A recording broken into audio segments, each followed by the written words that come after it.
So we're live at the moment on the first ever official Our Conspiracy podcast. I'm joined by my guest Flytape today, fellow Our Conspiracy moderator. It's a pleasure to have you on with us today. Most appreciated. Most appreciated. So just going to take a second here to get the link out to the viewers. So I'm just going to work on that, and then we'll get going here. All right. So where's this link you were telling me about, Flytape? Check out the bottom right-hand corner of this broadcast window, and there should be a little chain icon that says links next to it or something like that. Oh, yeah. There you go. Got it. All right. So I'm going to go ahead and share that link with the chat. We're on the Our Conspiracy chat room, which is on the Rise On IRC network, if anyone ever wants to join us.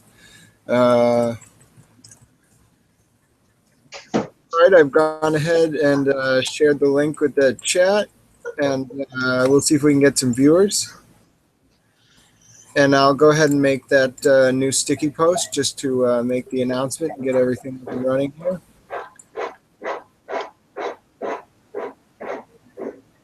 Oh, I just censored you on Our Conspiracy. You censored me, eh? I'm terrible. I'm coming for you, man. By land, by sea, by air, I'm coming. Well, I guess it's possible. I guess the South, even with its antiquated technology, might be able to pull off something. Oh, we can. So welcome to anyone just joining us from the Our Conspiracy IRC chat room, joined by my guest Flytape this evening. Just making a post to Our Conspiracy at the moment to let some other folks who may not be on the IRC know about tonight's first inaugural Our Conspiracy podcast. So we're honored to have Flytape with us. Thank you. I appreciate the invitation.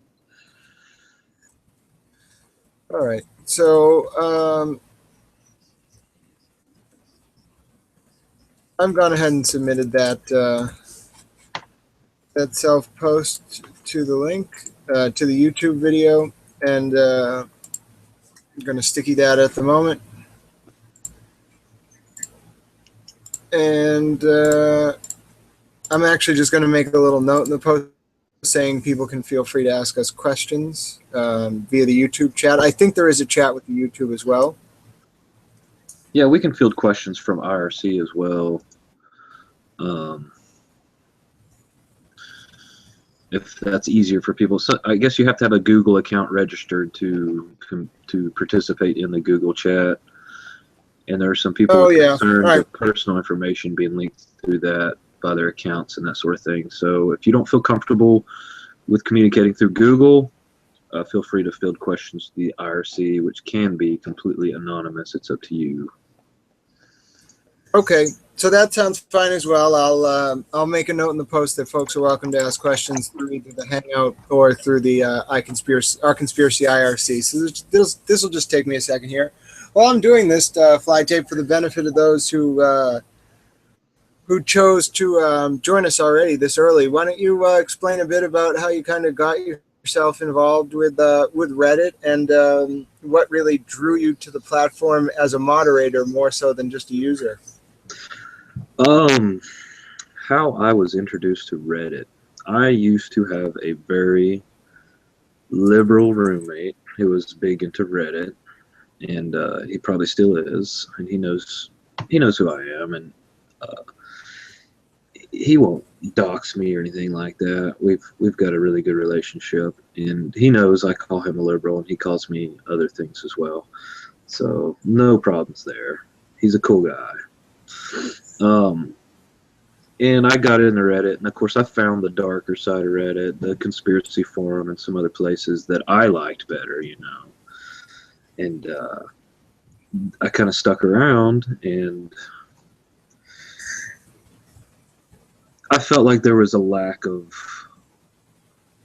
real intelligent conversation in the conspiracy forum. It was there, but it was drowned out by this cacophony of trolls and people who just I don't know. They have these one-liners. Oh, you're retarded, blah blah blah, and then they check out, and that's not an entertaining conversation for anybody, really. Maybe for the troll, but for nobody else. So that's kind of how I got into the whole moderation thing. Oh, okay. So you really, from the beginning, you really wanted to further sort of intelligent discourse. Yeah, that was my goal. Mm-hmm. I guess it's debatable whether it's achievable or not, but I think we've done a lot for conspiracy, myself and the other moderators who were there before me, and some who've left, and they were great moderators before they left, but they left for their own reasons, and that's fine. It's it's an unpaid job, so if you no longer want to do it, you're free to walk away anytime, which I've done before myself and come back. So I do remember some of your infamous resignations. there was just one. Just one time. Just one? Yeah. Just one time. Oh, that's right. The other time we removed you was due to your little kerfluffle in subreddit drama. Yeah, I got shadow banned one time for evading a ban in subreddit drama, which was a rule that had only existed for 6 days and I knew nothing about, which everybody on Reddit had done for as long as I could remember. As a moderator, I encountered those people daily, so it seemed to be cool until it wasn't. And I explained that to the admins, and they immediately unbanned me. So the admins were totally cool about that. So I was going to say, your ban was shorter than Fritzley's. Yeah. But by the same token, that isn't something new. I had seen users ban, 6 months ago, Kyle got his KY1E, got his alt banned for ban evading in conspiracy. Well, no, not in conspiracy, actually. I reported him. It was in conspiracy. Was it in conspiracy? Because he was, at the same time, he was ban evading in subreddit cancer. Well, that was the death blow. The subreddit cancer ban evasion is what got his main account banned. But about 6 months ago, and he actually got permabanned because 6 months ago he ban evaded on conspiracy. We caught him, and they only slapped him on the wrist. They only banned his alt. Yeah, they did. I remember that. And see, that added to it because he had already been warned for ban evasion. Right. And so when he did it in subreddit cancer, he'd actually, I think they banned, I'm a mod there now, by the way, as well. Yeah, I didn't accept that invite. Yeah, it's kind of a weird, I mean, I'm not going to lie, I enjoy subreddit cancer for what it is, but it's not really, if I was given an ultimatum, quit modding for conspiracy or quit modding for subreddit cancer, I would quit modding for subreddit cancer without any hesitation. It's not really that great a subreddit. It's entertaining, and for what it is, it's a valuable subreddit, but it's underdeveloped and it's got some leadership issues. But yeah. But anyways, Fritzley was ban evading in subreddit cancer, and he used no less than 8 different alt accounts. Not Fritzley. I'm sorry, I misspoke. I apologize for that, Fritzley. You don't deserve that. Kyle. Yeah. Kyle was ban evading in subreddit cancer for no less than 8 accounts. And the stupid thing is his original account was Kyle with the letter L replaced with the number 1. Right. All his alts were variations of that name with the letter 1. Yeah. With the number 1 changed to a different number. Yeah. And apparently he didn't try to even change IP addresses or anything. Like, the admins took one look at it and said, he's gone. He's done. It was really weak. No, it's really interesting, to see these guys who think that because, they made the right friends, they're going to be immune to punishment when they get caught doing these things. It was the same story with Andrew Smith, 1986, really friendly with Superman V2 and Drunken Economist Justin Bassett, who's now an admin, and the Atomic Playboy and those guys. He was really friendly with them. He was their lackey. They chatted on Facebook all the time, etc., etc. And he got shadow banned for sharing someone's name through PM, of all things, really? Not even publicly. So, you know, it goes to show that I'm sure there is an insulated group of people who can, you know, pretty much get away with anything. But even the closest people to these guys can and will get shadow banned if they cross the line in the wrong way. You know, and it's a testament to the fact that the admins, for how biased they can be, do have a threshold. If you cross their line, they will dole out punishment regardless of who the offender is. Yeah, and, you know, I'm going to be called a shill for this.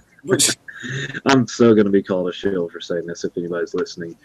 But the admins take a lot of flack, especially on conspiracy, for obvious reasons. And in a lot of cases, perhaps they deserve that flack.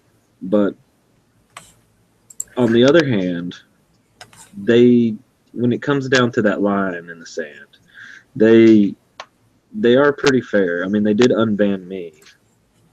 And because I didn't deserve to be banned. It was a new rule that nobody knew about, and it was a rule that I, of all people, had encountered ban evaders day in and day out for years. So they knew when I explained it to them that I wasn't bullshitting them. I was like, look, you know, everybody ban evades in conspiracy, and it's very annoying. And I had like something like 37 username mentions that day in subreddit drama that kept hitting my inbox. It was ridiculous. It was a huge number of username mentions that kept hitting my inbox. And so, you know, there's a bunch of disinformation getting spread around in there about me and about conspiracy. And so I had an old account that I'd already made. And I'd only made that account because it was an account that could easily be used to impersonate me, which actually I recently also used in the April Fool's Day prank on conspiracy. And so I logged into that account and I went to subreddit drama, and I defended myself and I defended conspiracy from a couple people who were spreading outright disinformation. There wasn't even a grain of truth in it. And, well, that's an everyday occurrence on that subreddit. Right, and of course the subreddit drama crew, they knew about this new rule because they hang out in mod talk and they hang out in mod dev. Well, hold on. I want to discuss this with you a little bit because, you know, I'm privy to the.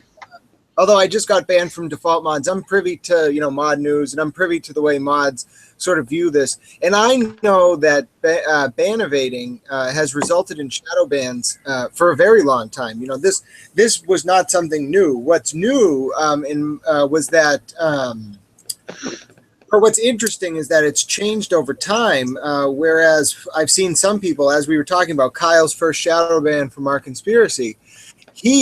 Only his alt accounts were banned, whereas your main account was banned. You know? Yeah. So I've seen that type of treatment, but it's been a punishment for a while. I think it's a little bit misleading to call it a new rule.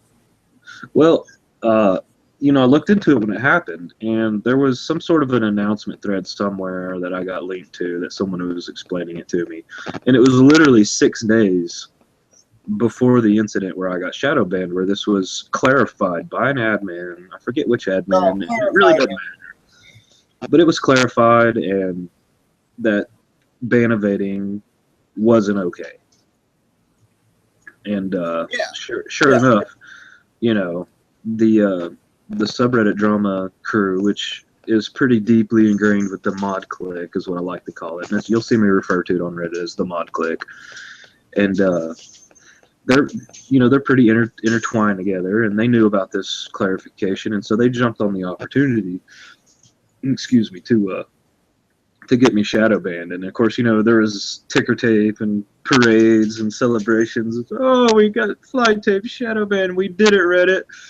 And there was like, man, a ridiculous number of golds handed out back and forth by these people for nothing, like for comments that weren't they weren't even witty comments. They were just basic insults against me. They were just like, "Oh, Flytape's a faggot. Ha ha ha ha. Have gold."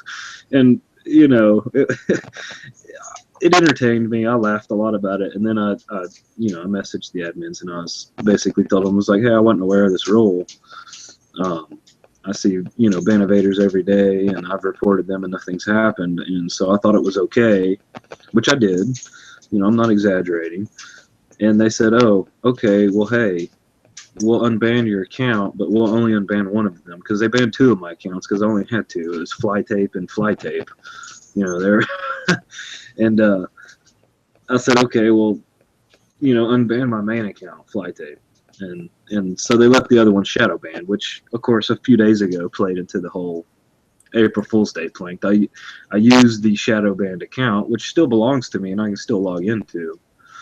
I used it as part of the prank, so inadvertently the admins gave me a tool to where I can pretend like I've been shadow banned at any point in time I want to without actually being shadow banned. So it's kind of funny that they gave me a toy that's got special powers, and that's how I'm going to use it. And I don't think there's anything wrong with that. There's no rule against it. Yeah. I think it's pretty fine, but there's something I wanted to do, and I think we should go ahead and do this. Do you want to pull up your subreddit drama ban thread, which should be pretty easy to find? And I'm going to go ahead and pull up Fritzley's, which is now the top post on subreddit drama.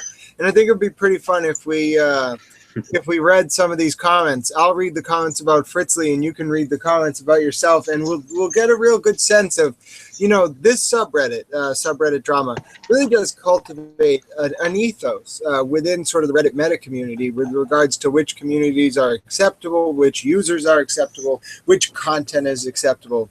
And the way in which they go about doing things like this, the way in which the hive mind is manipulated by sort of a small group of people is evident sort of more so than anywhere else on Reddit, on subreddit drama, because the agendas are pushed the hardest on that subreddit. So I can agree.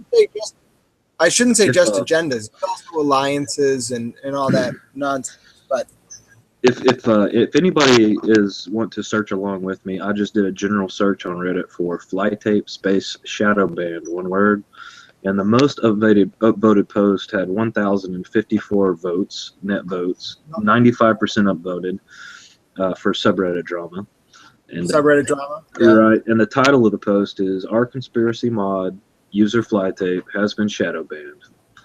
It was posted by Frog Hurt. And that's the thread I'm looking at if anybody's wanting to look along with me to see what I'm talking about. So assuredly, I'll let you lead the show from here and let me know when you want me to read a comment or not.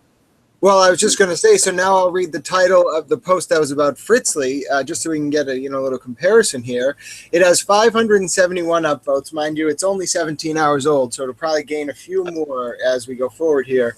But it says, Power Mod you Fritzley has been shadow banned for harassing Reddit admin and impersonating users. So, now, if you want to go ahead and start with the top comment for whatever thread for your thread, and just read sort of the top comment, maybe a few replies, we'll hear what these people had to say in celebration or after reflecting upon your shadow ban. Sure. And also, you mentioned the age of the Fritzley post. The age of the post I'm looking at for my shadow ban is 2 months old versus, a couple days? 17 hours for Fritzley. Versus 17 hours for Fritzley's versus 2 months. Judging by the pace of it and the time, I'd say it'll end up around 750, maybe 800. Okay. The very, I'm sorting by top, and the very, the top rated post says, and it's by this Silver Tongue, whose flair on subreddit donor is something about Cabal. It's not important. But the comment says, I would like to take this moment to congratulate and thank whichever Jews were responsible for this.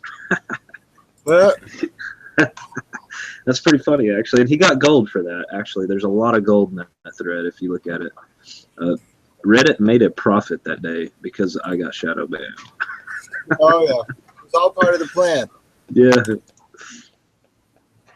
Now, if you notice, okay, so, you have your shadow ban thread. It is, oh, goodness, how many lines long? I'd say 1, 2, 3, 4, 5, 6, 7, 8, 9, 10, 11, 12, 13, 14, 15, 16. It's about 40 lines long with multiple references, multiple follow-ups. I somehow get a username mentioned. All of the Our Conspiracy mods get mocked. Fritzley's is maybe 10 lines long. It has 2 or 3 pieces of information, and it's even kind enough to let people know what his new username is. And the top comment is, what a dumbass, for Fritzlies. Then the next thing, the next comment is, thing is, you Fritzly is somebody I would have thought would have known better than this. I would say he would probably get away with a warning after a few hours of shadow ban, but he's arguing with the admin in the screenshots. And why is he bothering to drag Reddit taboo into this shit? That's just stupid. I'm wondering if he was high or drunk. If he was drunk or high, this makes 0 sense. And then that was David Reese, actually. So you can see that Fritzly's alliances don't run as deep as one may have expected if he has people coming out and saying things like that. Now, mind you, it's not nearly as celebratory. You know, clearly there's a tone. They feel bad that Fritzly was shadow banned, so that's a testament to who he was friendly with. But really shows the sharp dichotomy between the 2 different groups. You mentioned David Reese, and just for a apples to apples comparison, his comment on my shadow ban was, it was pretty mild. He says, I think Bipolar Bear Zero must have done it. I was sleeping. Which to which Bipolar Bear responds, we take shifts. Which, honestly, they probably really do both keep a pretty close eye on me. There's definitely several users, Duck Vimes, who actually Duck Vimes is right here too. Duck Vimes replied to Bipolar Bear on that, saying, seriously, these people think it's so easy to work on the JIDF, which is the Jewish Internet Defense Force. We have to monitor like 100 comment threads at a time, each with thousands of commenters. And then we have to coordinate all of our alt accounts to downvote people who disagree with us, bring in vote brigades, bribe the mods to ban people who dare to support Palestine, and then send Yarmulke full of shekels to Reddit HQ to get the admins off our very large noses. I mean, the fact that these people look for any comment I make that they can twist in some fashion to make it seem like I'm anti-Semitic, which I'm not, or I'm racist, which I'm not. And then they feel so free in their own turf to make all these anti-Jewish remarks and these racist remarks, which are, you know, they're joking, obviously, amongst themselves. So to them, it's a joke, but anywhere else in Reddit, if someone says something like this, to them, it's not a joke. It's, you know, a serious offense. The very top comment in my shadow ban post in SRD is, I would like to take this moment to congratulate and thank whichever Jews were responsible for this. Right. It's a big anti-Semitic circle jerk in here. And but remember, you know, this is a theme almost in these sort of interactions among these people, the way in which they, you know, at one point hold up this sort of very, very strict and very, very scrutinized version of what is acceptable language and opinions, and then in their back room, you're the very same people using the N-word freely. Yeah, like our polar bear in those mod talk leaks, like he doesn't hesitate. And if my dog starts grunting and snorting, I apologize. She's a pit bull, and she's looking at me right now. She hears me talking, and so she wants attention. So if you hear grunting and snorting, it's my pit bull. She can be our special guest at another point.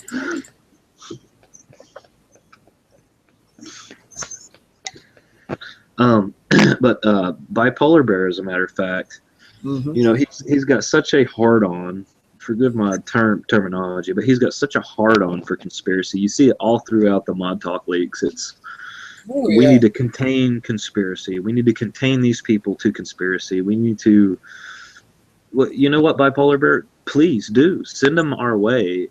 Conspiracy is a form where we like to talk about things. We don't like to have our scope of acceptable conversation limited by some tyrant, by some self-appointed tyrant, or by committee, or what's even worse, ideologically formed nepotism riddled committee, which grants itself the power to dictate as it will what is acceptable within any subreddit, regardless of if they're defaults or not. Now, let me ask: there's a lot of talk, a lot of discussion about what defines not what defines Reddit corruption, but what is really underlying the problems, or what is really facilitating the problems that we see on Reddit today. So that's the question I'll pose to you. What is it? The structure of the medium? Is it the fact that these groups are very good at veiling who they're friends with? What facilitates their control over the medium? It's pretty simple. Reddit, at its base, in my opinion, and I could be wrong. I mean, I don't know.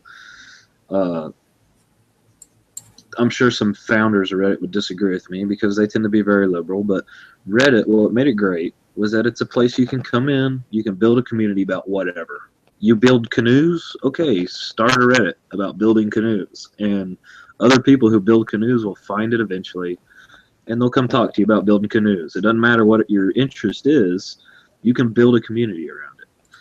The fundamental problem with what's eating at Reddit is that this trend has popped up of, oh, we don't like people who build canoes, so we're going to start a Reddit called I Hate Canoers or something shitty like that. You know, something stupid and childish and infantile like that.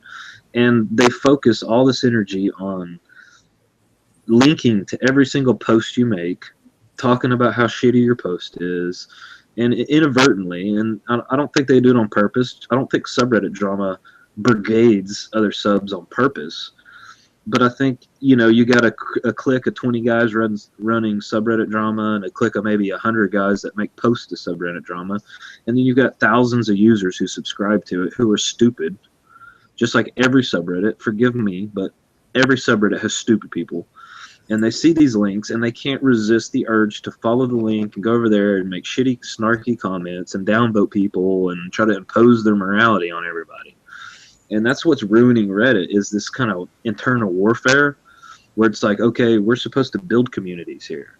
And then you've got this whole subset of communities that their whole mission statement is to destroy other communities. And so it's like, I hate to even say this, but there's a social justice warrior concept of a safe place. And that's kind of what Reddit is built around. It's like, but it's not a safe place, so to speak. It's just an interesting place. This is an interesting place for people who want to build canoes.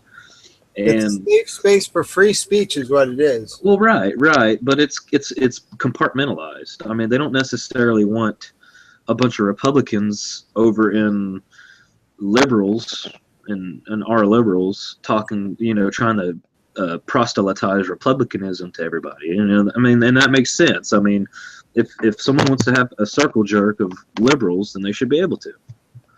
And there's nothing wrong with that. And if, you know, but in the same breath, our politics, which should be much more encompassing, you know, you've got these people that they were hell bent to, we're going to take this politics over and we're going to force those rules to where these Republicans don't have a say anymore. And it's just kind of, you know, it takes the interesting part out of Reddit. It takes the community out of Reddit and it turns it into a big circle jerk. And that's what you see, like, with conspiracy. It's a good example, because there's so many subreddits that have popped up devoted to mocking and defaming conspiracy. You've got Conspiratard, which I'll give Conspiratard credit. They eventually they changed the rules, or they don't want any linking to other Reddits because they saw the problem. There's a lot of brigades coming out of there.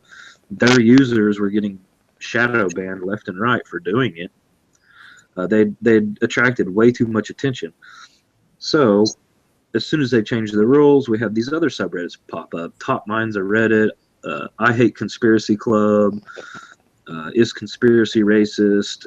You know, and there's 4 or 5 more, and it's the same shit. It's, let's look at these people we don't like and direct our allies toward them so we can feel like we have more power in the conversation. Maybe, I don't know what it's about, but that's what it seems like. It seems like they want the upper hand in the vote count. They want the upper hand in the insult count. Yeah, I think that's a certain element to it, but I think in the broader spectrum, you know, our conspiracy compared to what's actually going on in Reddit is probably a more minor detail of sort of the big game that's being played here. Because I think, and I want to just give reference to Canadian POG who made note of this in the IRC chat when he said, you know, marketing more so than anything else, is really what's debasing the functional aspect of Reddit as a medium, because the Reddit medium is centered around the oh goodness, the Reddit medium is centered around the notion that the votes will decide unless it's a situation where they would bring harm to the subreddit, where votes shouldn't decide. And so when you have this situation where marketers put themselves in a position to control the flow of content, especially like someone like Alexis Ohanian, right? With the way in which he runs his firms. Oh, my mistake. I gave the wrong shout out to the user who wanted me to bring up marketing. It was actually King Context. My apologies, gentlemen. I guess it's easy to see it's tough to tell the difference sometimes. But so I lost the thread there a little bit. But anyway, Flytape, are you still with us? Yep, we may have lost Flytape. No, I'm with you, brother. I'm still here. All right. So I lost my train of thought because I got distracted by calling out the wrong user. But just to sort of refocus this, I think that there's a way. Oh, marketers, Alexis Ohanian, right? So that's something I'd like to talk with you about.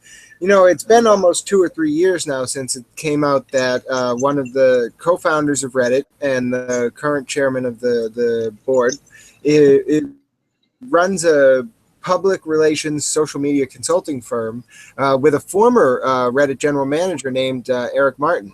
Now that's a picture of Alan Powell. That's not involved in the current discussion, but the Alexis Ohanian and Eric Martin run a PR firm called Antique Jetpack, and they've had some allegations that Alexis Ohanian lived with moderators. So, there was an actual in real life overlap between certain moderators and these two admins. So my question to you is, the way in which the default are structured, the way in which sort of these mod groups sort of play out their influence, there has to be something here which is more than just advocating social justice, in my opinion. And I think the social justice stuff didn't really even come into play until something awful decided to get involved with the jailbait stuff as a way to attack VA. So I think that there's something more to the control of Reddit than just social justice, which is why I oftentimes think the view that's advocated by subreddit cancer and like-minded folks is a little short-sighted, because it takes a look at a very, very big problem within Reddit right now and attributes that to what's breaking the medium as a whole, when I think there is something else a lot more subtle but still just as powerful going on here. Well, I think that firstly, I agree with you that subreddit cancer,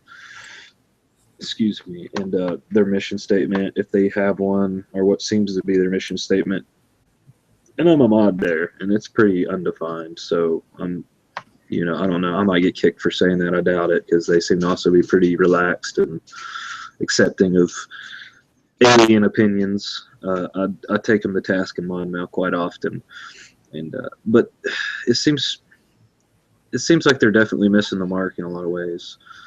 And as far as the marketing goes, I don't know that the Violent Acres debacle was a turning point. I think that something awful, they realized that Reddit was trying to promote themselves as like mainstream media, which is exactly not why anybody goes to Reddit. You can go to CNN.com or Fox News or MSNBC if you want mainstream media, and you can get fed bullshit if you want to. And I think the reason people really come to Reddit is because they want to talk to a community of people, not journalists necessarily, or not talking heads anyway. And they want to have more of a real kind of connection to their audience. And that's not mainstream media. That's alternative media. And Reddit's trying to go away from that, because alternative media is not very profitable unless you want to go the Alex Jones route and start selling Soylent Green and Tangy Tangerine bullshit to people. And I think that where they make their money is with this viral thing. there's this concept of this internet viral stuff that even the mainstream media is trying to latch onto, and they really fail at it. It's really pathetic when you see the mainstream media talk about viral stuff. They're like, you can only see it here on Action 10 News, and bullshit. You can see it anywhere on the fucking internet. You can see it on Live Leak. You can see it on YouTube. You can see it on every other news station that's mainstream media, and they feed us that line. You can only see it here because they want people to go to their website, which is always awful. If you've ever gone to, like, and I hate to jump tracks here, but you go to our videos or whatever, and you're watching videos of shit, and you go to one of these videos that's linked to like a news affiliate somewhere, and you go to their website, and you got to watch all these crappy advertisements, and it takes forever for the video to load, and it has to freaking buffer like 15 times for a 3-minute video. And that's if you have a good internet connection. I feel sorry for people who have bad internet connections. And you're just thinking, why would anybody in their right mind try to compete with YouTube with a piece of crap locally operated website? Mm-hmm. Like, what are you thinking? Just embed it from YouTube. And it's just stupidness like that pisses me off. But I think where Reddit makes its money with marketing is things like these sponsored videos from Arnold Schwarzenegger and the sponsored ads, where people are trying to make something go viral. What about AMAs? You don't think AMAs are monetized? Oh, absolutely. AMAs are monetized. There's no doubt about that. That's a bold statement to make unequivocally. There's no doubt in my mind. It's a freaking author's book club, basically. I mean, it's like, oh, hey, look, my name's Joey, and I wrote this book about this, and ask me anything, and you ask them something, and they never answer real questions. The only questions they answer are these 3-day-old accounts that are throwing softballs at them, and it's bullshit. Oh, nothing will ever surpass the 30-second old account which got a question answered by Obama. That was some softball. Yeah. Nothing will ever. I mean, that was the epitome of setup. And you think they could at least work a bit harder. It's like clearly people are going to look into this. And furthermore, let me speak a bit more as to what I think they do in terms of manipulating Reddit as a medium. I think that a good example of this is what an R Soccer mod. Now, mind you, R Soccer is half the size of our subreddit, but they have a lot more impact because they're less controversial. And one of their moderators said, and I have the screenshot somewhere, he said, we have been offered money numerous times in the past to help get stuff to the front page. Now, our conspiracy has never once received an offer like that because there's just you don't know that. Well, in my time as a moderator, our conspiracy has never once received an offer like that. You don't even know that because what they're going to do. What do you mean? That other PM was to the whole mod mail of our soccer. Right, they're not going to send a PM to the whole mod mail. These people have failed at this before. They've had trial and error. They've had a chance to adapt and evolve to the Reddit culture. They're not going to send. They're not going to send a message to our mod mail. They're gonna message Illuminated Wax, or they're gonna message Mr. Dong or Sarah Connor, or whoever they feel like sympathetic to their cause for personal reasons, and they're gonna offer them some jack. They're not going to PM me because I'm a fucking asshole. And they don't want to tangle. And they know that because they've seen how I do shit on Reddit. And they're like, no, he's too risky. Oh, you really think some 2-bit publication out of the Philippines looking to get a Reddit presence cares about your reputation on Reddit? No. Not some 2-bit publication out of the Philippines, no. I think that fucking Stratfor cares about my reputation. I can't speak to this. I do think it was sketchy. Ohanian, the most common defense of why Alexis Ohanian was consulting for Stratfor, and I wanted to learn more. They knew a lot about the Balkans nonsense. The reason why people thought it was plausible he was there was to do social media consulting, okay? Yeah. But what type of firm that can say the words "the antique jetpack line of business needs social media consulting." 99.9% of internet users can't say the term "the antique jetpack line of business" and understand what it means.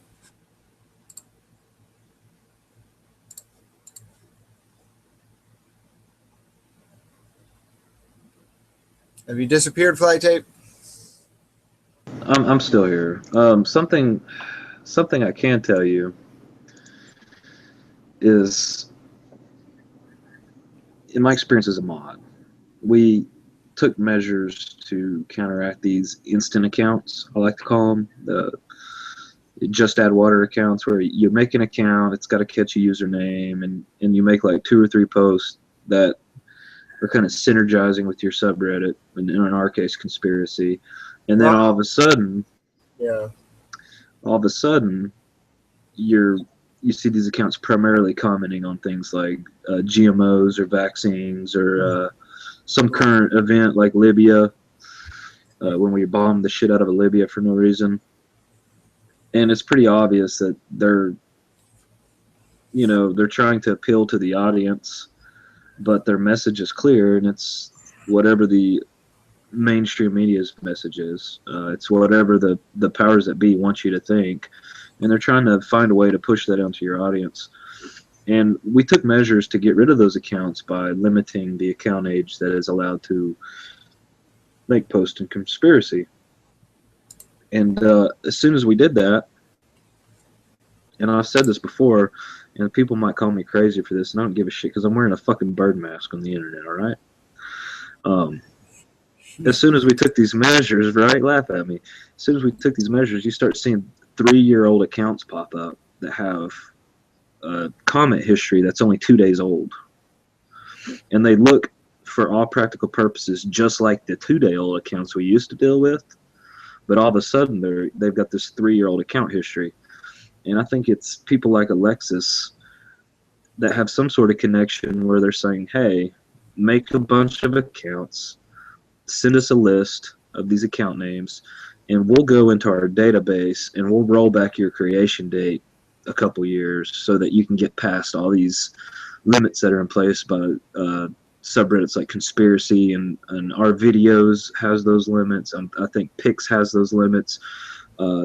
Make a brand new account. Go try to make a post in a bunch of subreddits if you don't believe me. Make a brand new account. Go try to post a video in our videos, and they'll tell you to go fuck off. Make a brand new account. Go try to make a post in Conspiracy. We'll tell you to fuck off. No, well, we won't. See, the thing is, we won't actually let a new user know that their post has been removed, because the whole point of it, we have users who, the whole reason why we have the account age limit that we have is because there are users from other subreddits who will see our sub featured in a malicious post, go around the whole NP domain or whatever it is, and go around the whole shadow ban filters by going directly to Conspiracy and finding the thread, and then they'll make a new account and try to attack the subreddit or troll the thread. This happened in particular with, remember that montage parodies raid that resulted in 150 shadow bans? That's why we implemented the timer, because people were registering new accounts and mass invading the subreddit. And, there is a good reason for it, as, we are proud. I would say, I'd say you'd probably agree with me that we're proud. We don't use auto moderator for removals of any domains in our Conspiracy. If anything, we have auto moderator set to approve every domain that gets spam filtered. And, we even use AutoMod to approve certain users who are shadow banned. And as a matter of fact, I do want to say this. I actually outsmarted the admin, Demores, who runs AutoMod a little bit. I didn't outsmart him, but I forced him to make a change in the code that he would never have made without me pointing it out. So I wanted to code AutoMod to basically approve. You may have remembered this when I first started messing around with AutoMod. I wanted to have it approve I wanted to have it approve not all shadow ban users, because you can't do that, but I wanted to have it approve comments by specific shadow ban users, right? Yeah. So I wrote the syntax, and I made the brackets, and I said approve comments by these users. Now the condition was written successfully, but this was fucked up. it kept fucking up. It wouldn't approve their comments. So I go to Demores and I'm asking what the hell is happening. And he looks into it. And because the users were shadow banned, it was reading their account age as 0. And then AutoMod was removing them again because it only reads one condition. So it reads the first condition, is your account age greater than 0 or less than 0? And if you don't meet that condition, it doesn't matter what any of the other conditions are, it will remove your comment, right? Right. And you know what? I think I noticed that, and that kind of brings up a good question, because at one point in time, when we were doing the AMAs pretty frequently, the AMA guests tended to make a brand new account because they weren't really Redditors until they were doing this thing, and we would add them to the approved submitters list, and they would be able to submit post, and auto moderator would ignore them and let them post and do whatever they're normally doing.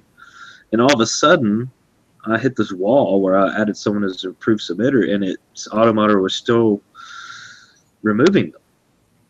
It's like something changed behind the scenes, like in the programming or how auto moderator looks at these conditions. Something changed at some point in time, because it didn't used to be that way. I used to be able to add anybody to the approved submitters list, and it didn't matter what conditions were in place, they could post freely. And that's changed, and I gotta micromanage that now when we have AMAs and stuff. Yeah, no, it's very strange. I'm sure that they have a different way of handling guests for, quote unquote real AMAs. Yeah, because they don't seem to have a problem with it. Right, I was going to say, I've never seen them run. No. Now, Edward Snowden had a problem. Right, I was going to say, isn't it interesting that the only time they ran into an issue with that was with Edward Snowden? Yeah, that is interesting. And, I actually reached out to Edward, or at least whoever was pretending to be Edward. And I'm not going to say I believe it was Edward, but I reached out to that account and told them, hey, you've run into a lot of problems here, 10-minute walls, this, that, and the other. If you want to try to redo this thing in the conspiracy forum, I'd be happy to host it for you and add you as an approved submitter and micromanage it or whatever I need to do. And they didn't respond at all. And I got questions about whether or not that was even Edward Snowden, or if it was some, I don't know what to even call it. I mean, it's not a false flag, because that would be a stupid term to use for it. But if it was some sort of psyop or something, I don't know, some sort of Edward Snowden psyop. I hate to say limited hangout, because that term annoys the shit out of me. I think Snowden would have come out and said something if it was a psyop. But what I also want to say is that Snowden definitely knows about our conspiracy, but he's being micromanaged by PR people, and that's probably why he didn't want to join us. He is a Redditor. Then this is interesting. You notice the mainstream news never mentions the fact that Edward Snowden was a Redditor. It's like they just don't bring it up. It's like it's not even a big deal. It's a huge deal. This man came. He's really more of a national hero. But this guy comes up through basically. He probably grew up with not technologically savvy. Probably from the age of 21, 22 until he went and ran off to Hong Kong. He was probably on Reddit from the beginning. I wouldn't be surprised if he was on Reddit before this happened. Right. And, he's getting this ideology from Reddit, from that type of culture. And he basically personifies what someone who actually is exposed to sort of non-corrupted information can do. And he typifies it, the sort of impact that one can have. And, Ellsberg typified it, JFK typified it as well.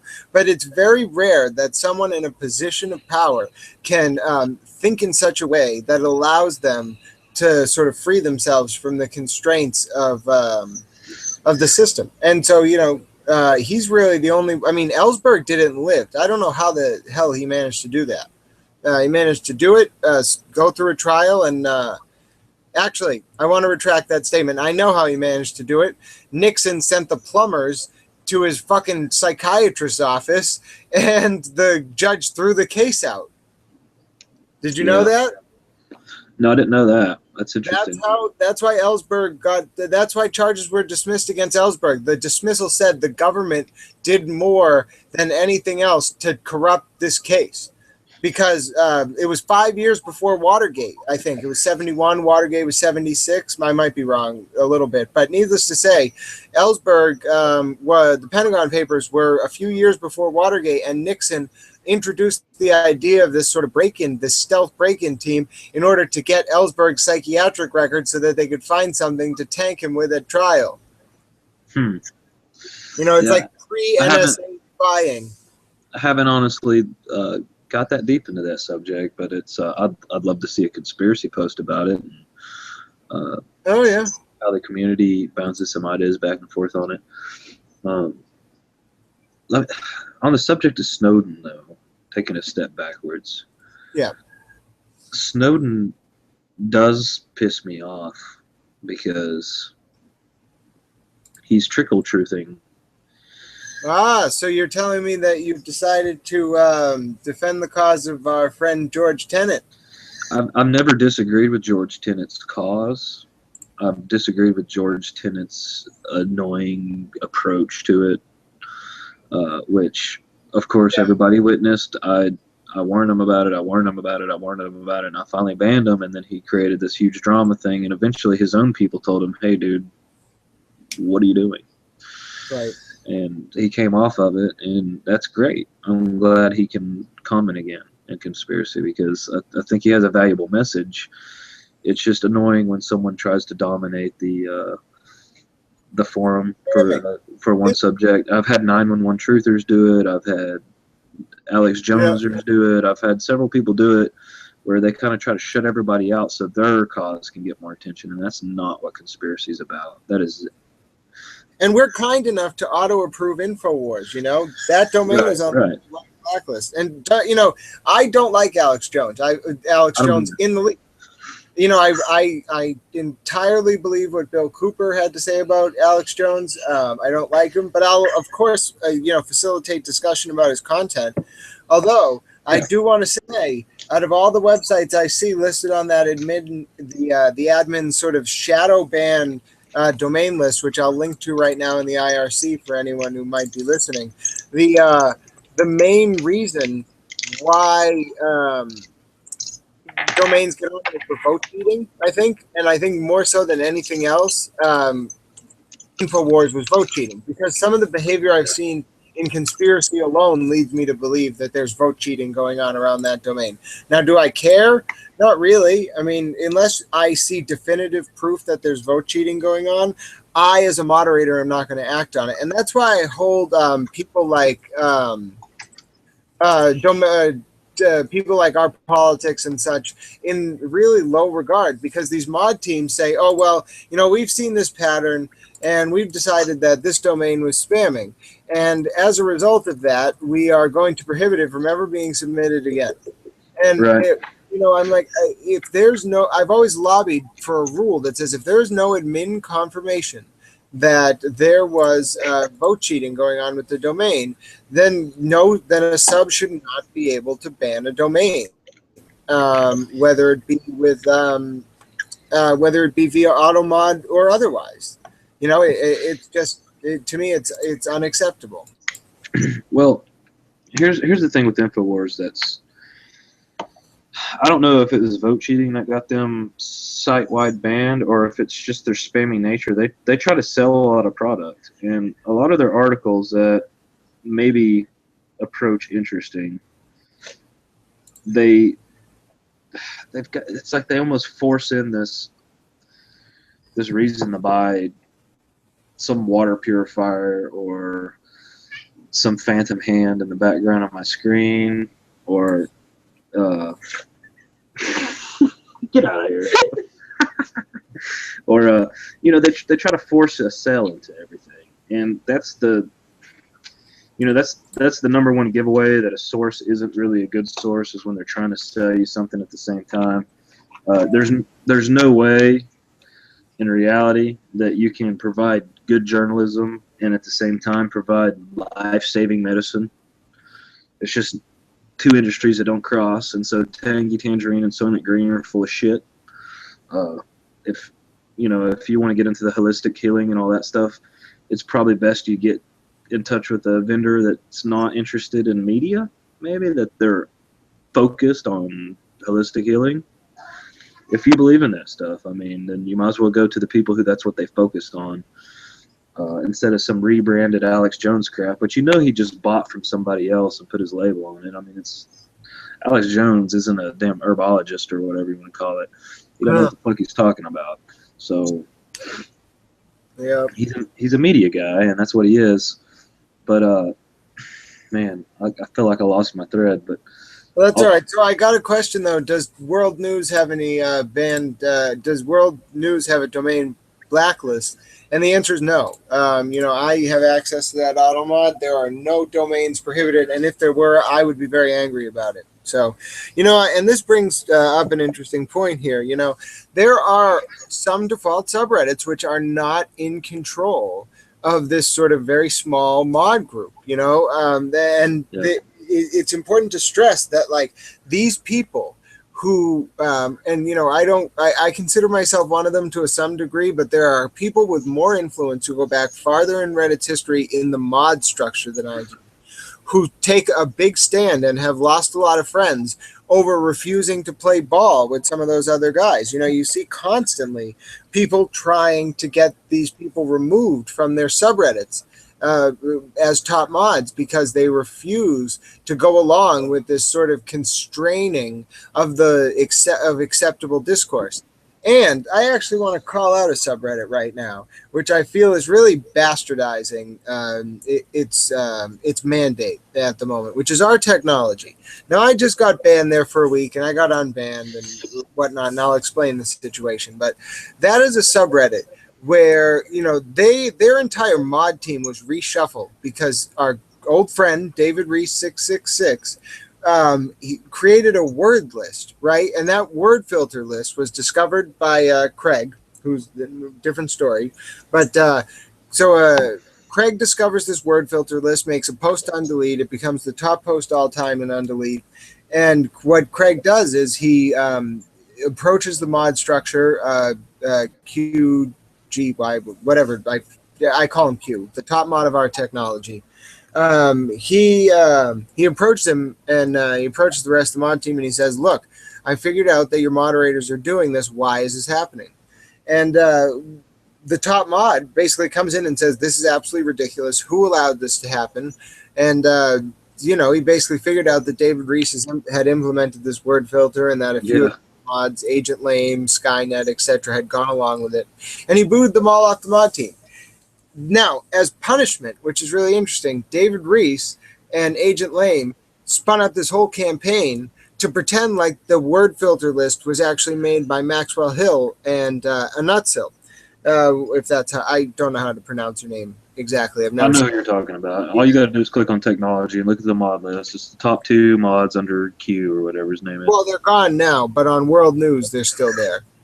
Right. But so our technology boots these mods, and then there's this whole controversy over, they get rid of 2 good mods in the process. They bring them down, as the ship is sinking. And then Craig comes on and they, revamp the team. But then people like Iranian Genius get on the team, although he's all right with me. He's definitely in the power mod circle. Same thing with Pregit, Pregit, who I also don't have any problem with. I actually kind of think he's all right, but still he's influenced by those power mod circles, and they've slowly taken over the subreddit again. They've now started saying this is not technology. Stories about manipulation on Reddit, even if they're in mainstream media, are not technology. And it got to the point where I actually was banned because I leaked a mod mail where I exposed basically an argument with them saying, and I think I showed it to you, this is not okay to limit what is technology and what is not. Users have a vote for a reason. And, they basically said, go fuck yourself. So that is a testament to how subreddits can sort of be constantly in flux. It's very hard to keep control of a subreddit in the hands of people who value the free flow of information, because there is always a group of people from these back mod channels looking for an opportunity to become the majority and use the tyranny of that majority to impose their will on the way in which subs are moderated. And it's a parasitic mentality. It absolutely is. You mentioned the campaign that was started up by David Reese to defame and disenfranchise people who got him booted from his mod position in technology. Yeah. David Reese is the same moderator who has a pretty firm grip on a large network of history-related subreddits, and it seems like his main axe to grind is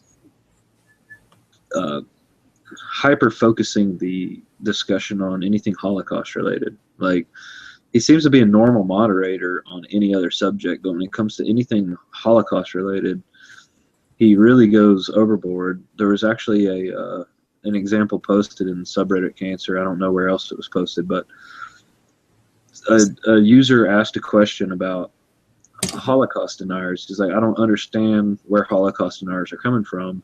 What is it exactly they're denying? Like, and that's a legitimate question. I mean, it's hard to and a lot of people are probably going to be like crying foul right now because Flytape's talking about this, but I'm not a Holocaust denier. I've admitted several times on Reddit I believe the Holocaust is real. I've posted it 1,000 times, and the propaganda kind of overpowers me. So whatever, I don't care what people think. But this user in history posted a legitimate question. They're like, I do not understand what it is exactly that these Holocaust deniers are denying. And a bunch of people chimed in and said, well, they're denying this or denying that. And David Reese went through and like banned like over 100 users not because they were denying the Holocaust, but because they discussed the points that Holocaust deniers use to deny the Holocaust or aspects of the Holocaust. And it's like it wasn't that he was trying to ban Holocaust deniers, it was that he was trying to completely silence any discussion that might cause someone to, I don't know, go to Google and search for, death camps or something. I don't know. I mean, it's hard to explain. It's hard to like wrap your head around what his thought process was unless you're him. But he went like completely overboard and started banning all these people that were trying to help this guy out to understand why these people deny the Holocaust. And the people that got banned weren't actually Holocaust deniers at all. And so it created this huge drama. And it's that kind of mentality. And it was the same thing in technology where any mention of Tesla was banned or any mention of this was banned. And it's just kind of like you got to start to wonder, like, is someone getting paid for this? Like, why is any mention of Tesla Motors getting banned? You just think it's a bad idea, so you don't want anybody to talk about it? Are you being kind of a tyrant? Or? Well, no, you have to understand. Reese is a fat fuck. And I don't mean a fat fuck in the sense that, he's a little large and could probably use to go to the gym once or twice and, might please his lover, God forbid, God save her soul if he has one. But, this piece of shit sits around all day. And, I can't say too much because I'm quite ill at the moment. I sit around all day, just trying to get better between doctor's appointments. But, and I've been ill for 10 months now, 11 months, almost a year. And it really sucks. But I know David Reese is not ill. David Reese is just a fat, lazy fuck. And he sits around all day and he uses Reddit as a way to basically spread his ideological view. And, he proclaims himself to be a liberal. But he's closer to a neoliberal than anything because he believes in such strict control. He's progressive to the point of being a social justice warrior. He's closer to a Nazi than any of the people he accuses of being a Nazi. I mean, well, I won't go that far and call him a Nazi, but you are entitled to your opinion, and I will not prevent you from making that claim. Well, let me tell you, you said you've been sick for a while, right? Almost 12 months. What you need to do, man, you need to get some tampons and soak them in some tangy tangerine, stuff them up your ass, and then guzzle about a half gallon of Soylent Green, and you'll be good to go, man, I'm telling you. The only thing that's going up my ass is hydromorphone.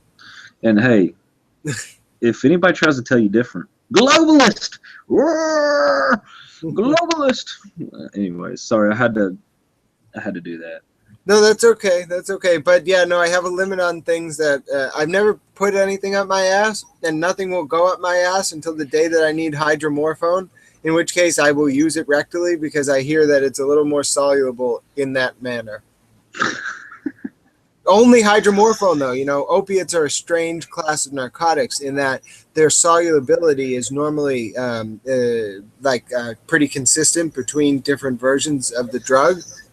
It normally is always IV, insulfation, rectal, and then swallowing. But for hydromorphone, rectal is actually much higher on the list, which is interesting. Well, it's all the rage amongst the kids these days, Oh, which is a totally different subject, which I wouldn't mind going into. You know, when I was a kid, high school, college, that sort of age, the last thing I wanted to do to catch a buzz was stick something up my ass. But apparently these kids, what? The butt chugging, like really, like why is that a thing? Why is that a thing? Like who, you know? Okay, congratulations. One of your buddies had a fake ID and he got a hold of some wine. Drink it.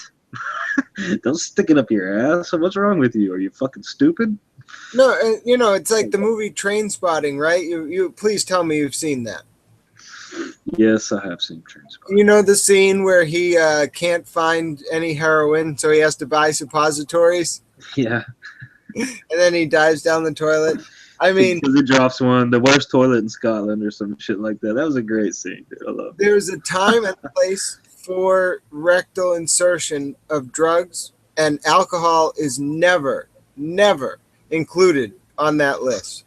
Well, you know, something that recently just passed FDA clearance, and I've got a lot of memos and stuff about it, is Palcohol with a P, and it's powdered alcohol, and you can get it in many varieties: strawberry margarita, you know, Manhattan, mixed drinks that you know and love. And all you got to do is add water to this powder, and it becomes a margarita, or it becomes a cosmopolitan, or excuse me, I got the hiccups.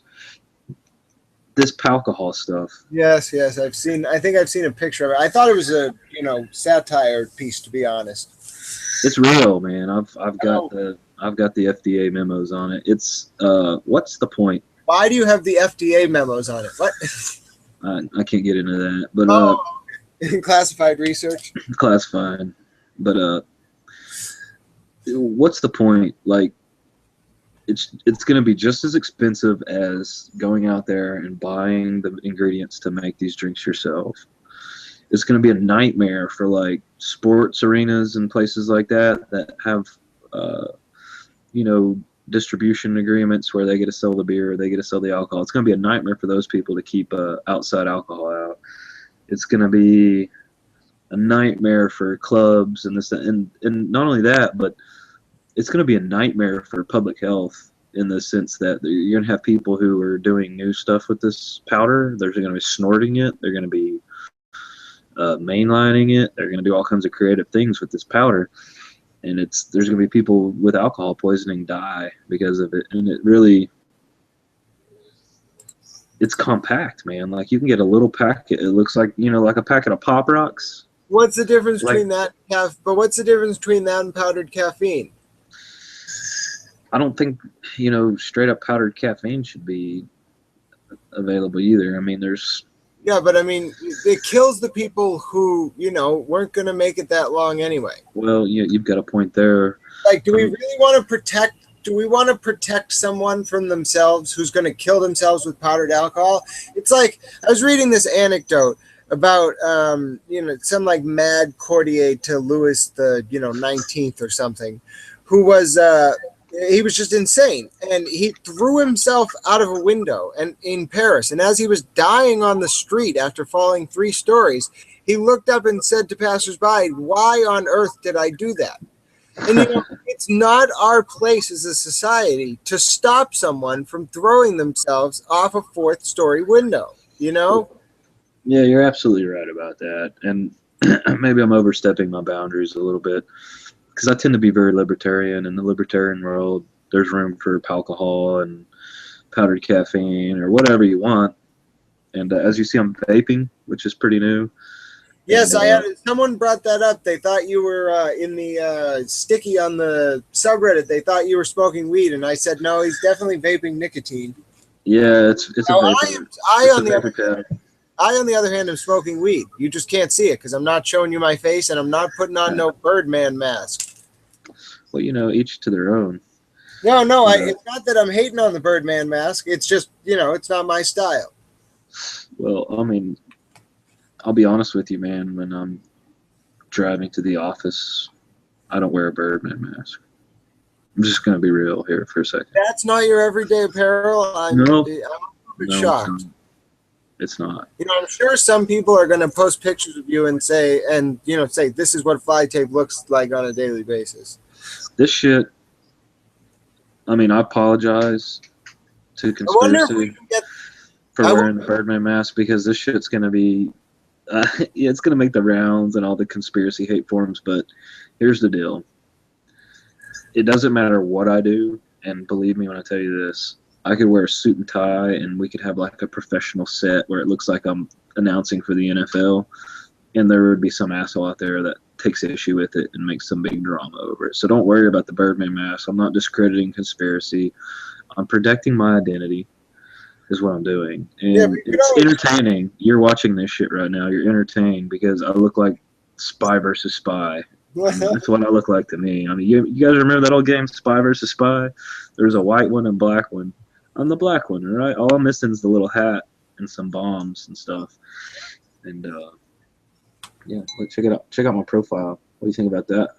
Yeah, that's all it's about. Anyways, I don't doubt for 1 second that your motives are noble in wearing the mask. I know it's only to protect your identity, but an option would be just to not, have the picture. However, I do think it will be useful for two reasons. One, if they spread it, people will then realize that we have a podcast and more people will listen to it, and I'll be pleased because there will be more people listening and we can get a better dialogue going. Speaking of that, I've been really waiting to take any questions you guys might have. I think there's been one or maybe like 3 or 4 questions. I'd love to hear something maybe from Goldfish. I know you're listening. Do you have anything you want to ask Flytape? I know you have a pretty extensive knowledge of Reddit history.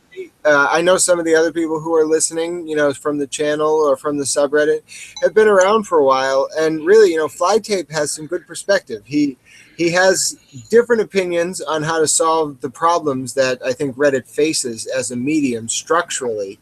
But by the same token, he really has seen a lot of things unfold from the back rooms. So if you have any questions, just ask them away. Otherwise, I'll continue to just aimlessly talk about how stoned I am. Although I guess that hasn't really come up. But I see in the IRC channel right now, for anybody that's riding the IRC, Goldfish gave me a shout out on the Spy versus Spy comment. That's old school stuff right there. If you know about Spy versus Spy, I know how old you are. I remember seeing Spy versus Spy on a commercial a few years ago. Yeah, I can read the chat, brother. I can see the chat. Right here, man. Right here. When was the last time Spy versus Spy was aired on television? I don't know, because I was probably too old to give a shit. My experience with Spy versus Spy was on the Atari. It wasn't a 2600 even. It was one of like the Atari computers. It was competing with the Commodore 64. And there was a Spy versus Spy game on there that I loved. I was addicted to it. It was a lot of fun. You got to dig traps and set bombs, and it was awesome.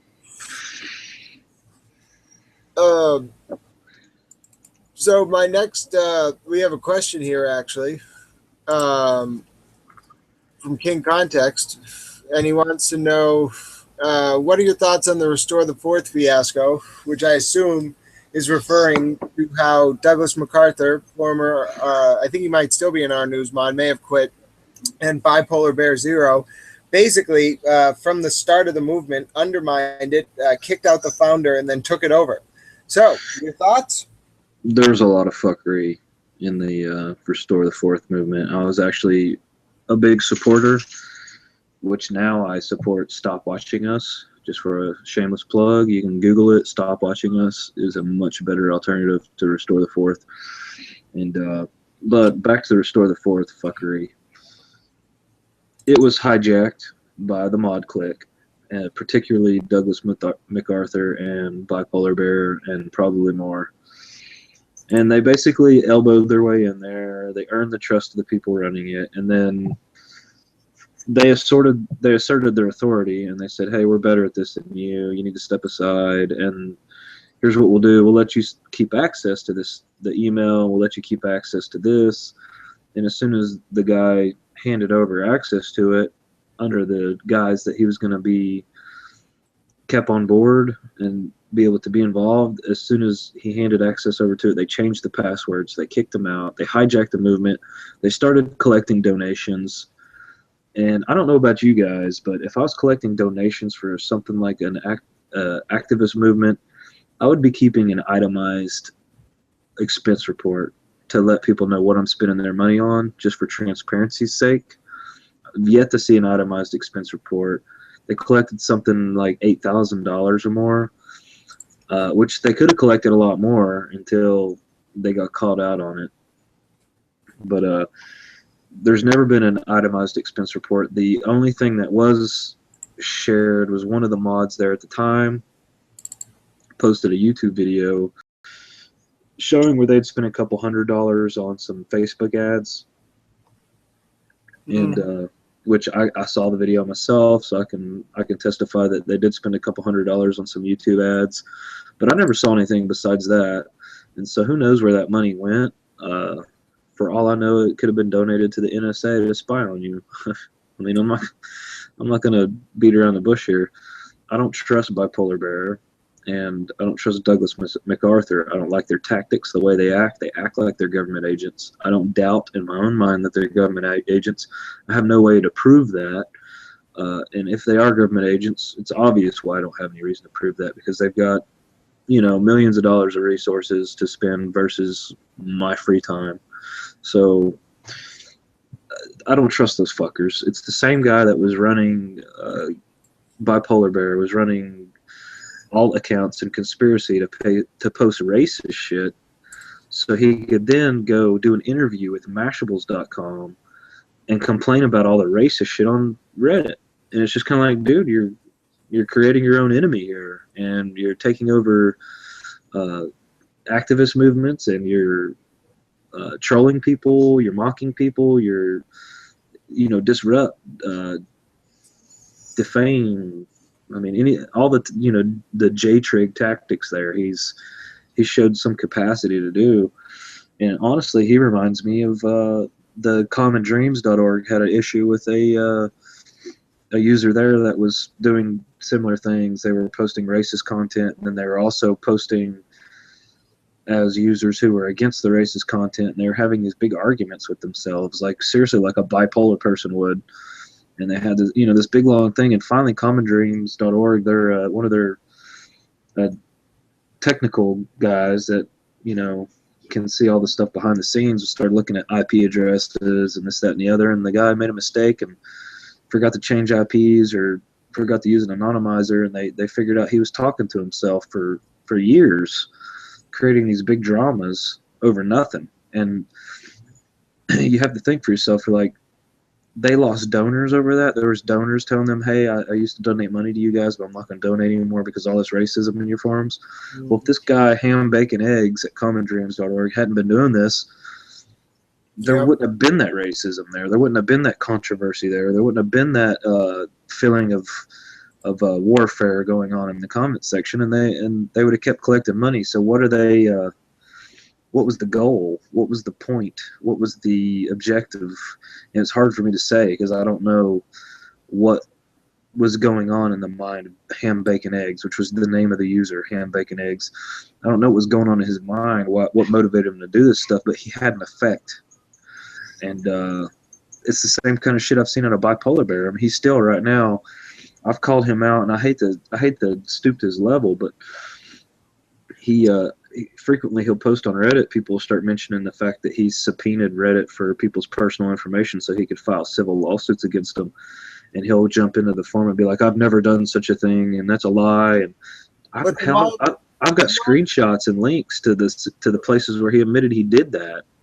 And I'll call him out on it, and he'll shut up, and he'll disappear for a couple months, and then he pops right back up with the same old shit. I swear to God, the guy's a government agent. There's no doubt in my mind that I don't know if it's the American government or the Canadian government, or I don't know what government it is, but this dude's, he's a spook. That's all there is to it. Well, you want to know what's interesting is I've always thought about this when it comes to libel and defamation. A lot of what we say is our opinion. But say Alexis said, fuck these guys. I'm going to sue assuredly for defamation. And so over the antique jetpack stuff. So he sues me, and I go to court with them, and my family are very well connected in the legal world, and I go to court with them and I fight, and I make the argument that what I'm saying is true, and then they have to present evidence that they aren't running a social media consulting firm and manipulating the medium. And during discovery, I'd be entitled to all of the relevant information which may somehow indicate that they are manipulating the site. So it would be the most hilarious legal battle one's ever seen.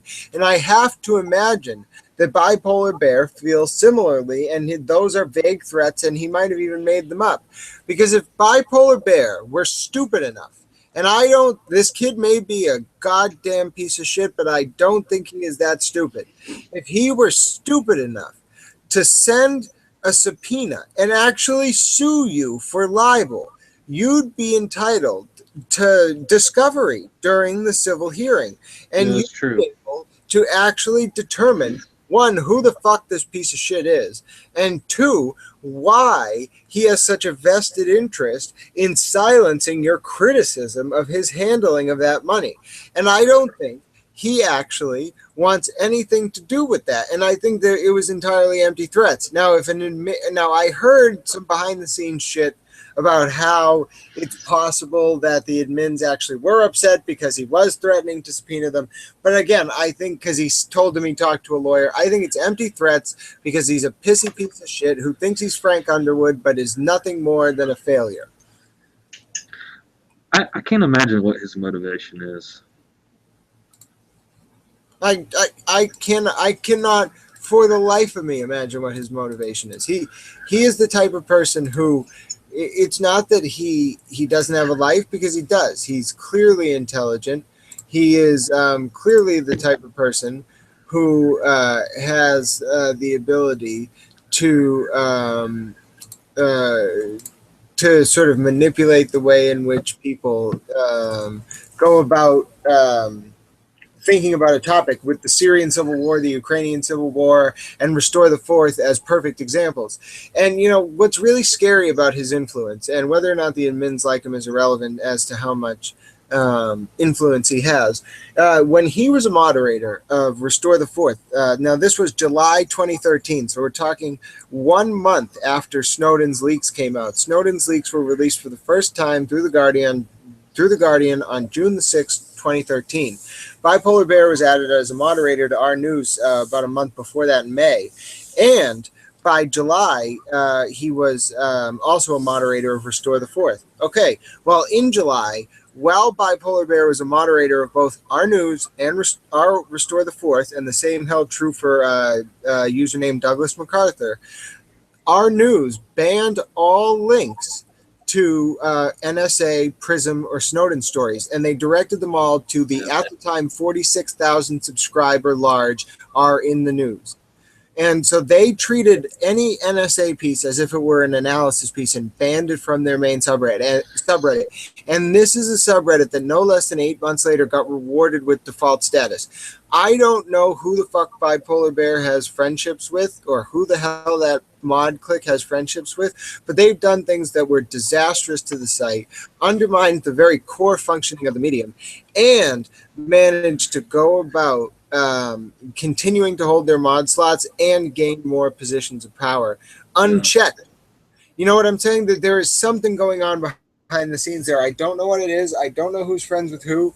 Honestly, at this point, I don't want to know. I don't think I want to find out what's actually going on there. You know, it's getting to the point where there is more than just, oh, let's fuck around and, you know, try to get things try to get our ideas spread on Reddit. There's something more organized going on, and I don't like it.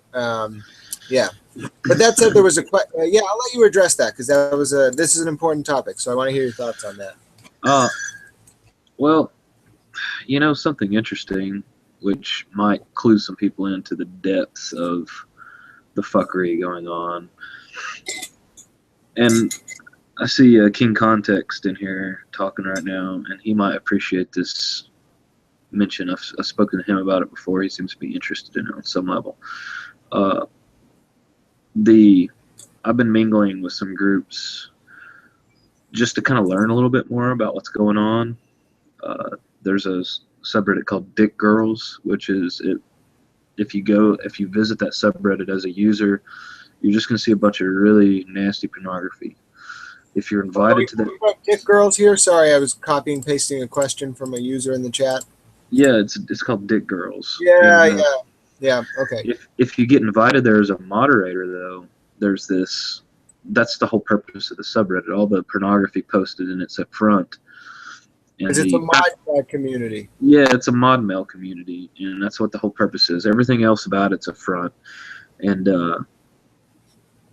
the kind of moderators that associate there include the moderators for SRD with the moderators for all these racist subreddits that SRD complains about all the time, like Coontown and they all intermingle and they're like friendly with each other in there, and subreddit cancer isn't so much that, although there's some overlap, but at the same time it is kind of that also. There's some strange interactions in subreddit cancer that I kind of sometimes sit back and just kind of watch, like, what exactly is going on here? Because they fuck with me, because they know who I am, so they'll fuck with me and they'll try to like bully me or pick on me or whatever, and I'll fire back at them, and they keep me around because I'm a good source of drama. I can ruffle people's feathers real easy, and I'm good at that. I know how to piss people off, and that's not necessarily something I'm proud of, but it's a useful tool in life. And the point of the story is that these subreddits like Trayvon Martin, Coontown, Niggers. Oh goodness. Yeah, I mean these really bad subreddits that you have to look at and you wonder, like, are there really people that are this extremely racist that they're going to subscribe to Reddit called Niggers? Well, yeah, there's some people out there like that. I'm not going to lie. But the reality is on Reddit is that most of the subscribers in these places are subscribing for the mod mail. And the mod mail is, once again, populated by these people from the mod clique. And I'm talking about the same mod clique from the mod talk leaks. It's the same people. You see them in there. And they're having cordial conversations with one another. And you got to wonder whose alts are whose. Like, who's... Are you running, not that I don't know that this is true, but I'm just saying as an example, just to clarify, this is just an example that I do not have any proof of or know that it's true, nor have I suspected. But let's say SRD's most active mod, Take It to Circle Jerk, everybody calls them tits or whatever, is one of his alts possibly one of these people running these racist subreddits that generate so much drama? I mean, you see what I'm saying? Like, is he playing both ends of this whole thing or what? Like, you have to wonder because the frequency that you see these people interacting behind the scenes, and there was recently when Fritzly got banned, there was a mod mail leak, and right there in the mod mail leak, you see Fritzly interacting with KKK. And they're like, KKK is talking to the admins of Reddit and trying to defending Fritzly, right? Fritzly's case. Yeah, he's defending Fritzly to the admins of Reddit, saying you shouldn't ban Fritzly. He's contributed a lot to Reddit. You should really consider that. And it's just like, really, like, what the fuck? Well, all right. Well, let's be honest here, though. Out of all of the shitty people on Reddit, Fritzly is one of the lesser shitty people involved in that scene. No, he is absolutely not on the right side, and he's seen a lot of bad shit go down that he should have spoke about a lot earlier, but the same can be said of Xavier Mendel. And look what Xavier Mendel's done. Xavier Mendel's put Reddit mods in a position where they can no no longer use the bipolar bear tactic of mock and dodge, because it's all out in the open now. Their connections, the way in which they go about moderating ideologically across multiple subreddits, that is no longer able to be hidden. And Fritzley's in a position in a sort of similar bind. The question is, will he do it? And he was talking earlier in the public chat about how for him at this moment, it's a matter of deciding between starting anew and making new groups of friends and just going on, or using the nuclear option and really, taking down and causing some big problems for the site. And that's what these people don't realize. The admins banned Fritzley, and yeah, Fritzley's kind of a dick, but Fritzley has a lot of friends.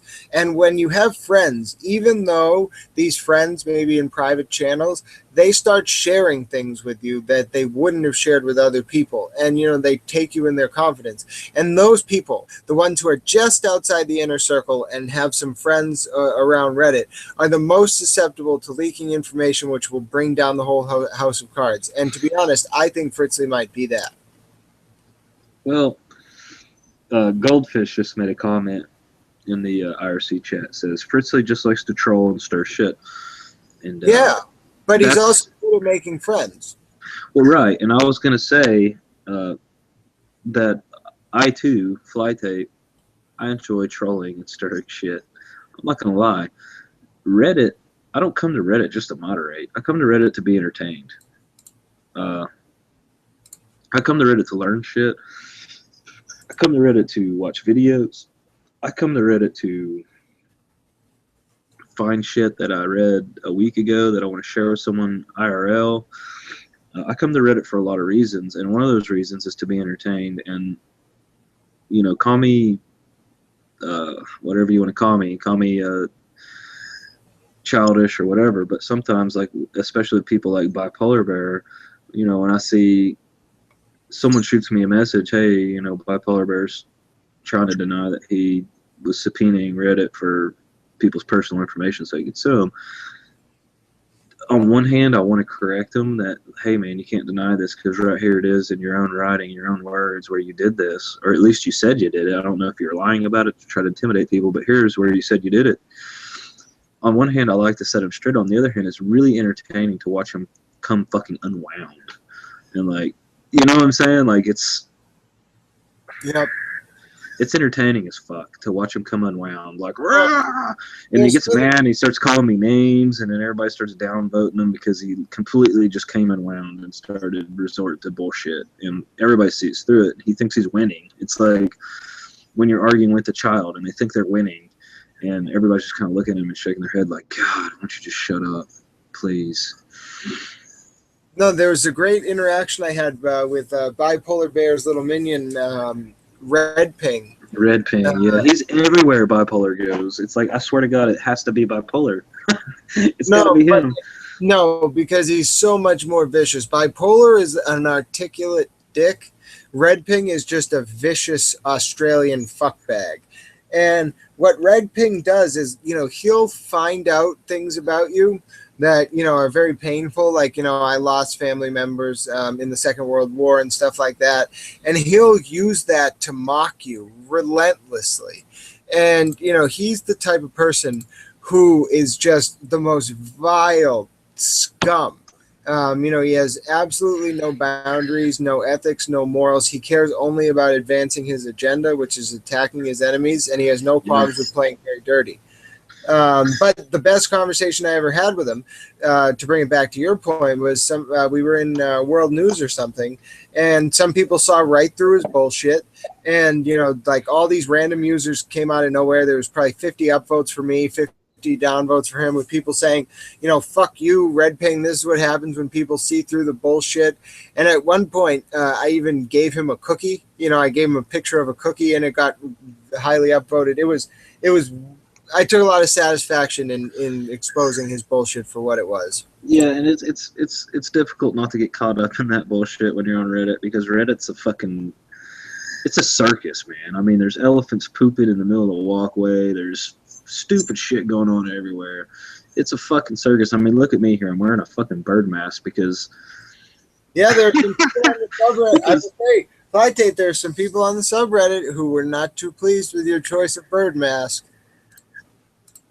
Well, you know what? Let me guess. No, I'm not going to name any names because they're my community members. But there were some people in here like basically talking down to me already in the announcement thread, and it's the same people that when I did the April Fool's joke were like basically telling me to go die in a ditch and set myself on fire with diesel fuel. And I don't care. I mean, really, guy? I mean, do you think you matter that much? No, not really. I'm just saying, Goldfish makes a point when he says a static image would have been a little bit better, and I suggested that for the record as well. But Flytape likes his bird mask, and he's a guest of the program, and he's welcome to put on his video screen and wear whatever the hell he wants, as long as he's not naked. Right, I could do that. No, this is not an 18 plus podcast. I would probably get a lot more hate mail if I did that because there'd be some people who were very fucking upset about that. Let me just tell you, if you did that, we'd probably break 1,000 viewers for our follow-up interview. So yeah, but we're gonna make sure that the posts stay on. That will be very much appreciated. Yeah, but there's some people that are really overly sensitive about, and I've tried to explain this to them in the past, are like, oh, these people talking about the Holocaust, they're tarnishing the image of conspiracy. Conspiracy is a fucking website, people. Yeah, it's like people who say like racists are disparaging the image of our videos. No, they're some racists who find a place to speak. It doesn't reflect on the community as a whole. Right. It's a subreddit of a website called Reddit. It's a subsector of a website. It's not even like the main page. It is a corner of electronic world where people only go if they want to go there. And if they've gone that far, they're probably not going to give a shit if they hear about aliens or abductions or racist or they're already here, man. They don't care about you. They don't care about your feels, your fifis. They don't give a shit. And I was trying to explain this to Meepster the other day in videos, and he was there with their failure of an April Fool's Day prank where they pissed the admins off, and the admins. What did they do? Hold on, I don't think I caught that because I don't give a fuck. Well, the day before April Fool's, they put this message up saying that you can't post links to videos anymore because of DCMA takedowns, and it wasn't even April Fool's yet, and so it's like they jumped the gun, which is pretty much like an unwritten rule. It's stupid to do. You don't do an April Fool's Day joke before April Fool's Day. It's April 1st in Australia. Yeah, they use that excuse, but they posted it before it was even April 1st in Australia. So let's be honest. They wanted to trick people so bad that they jumped the gun.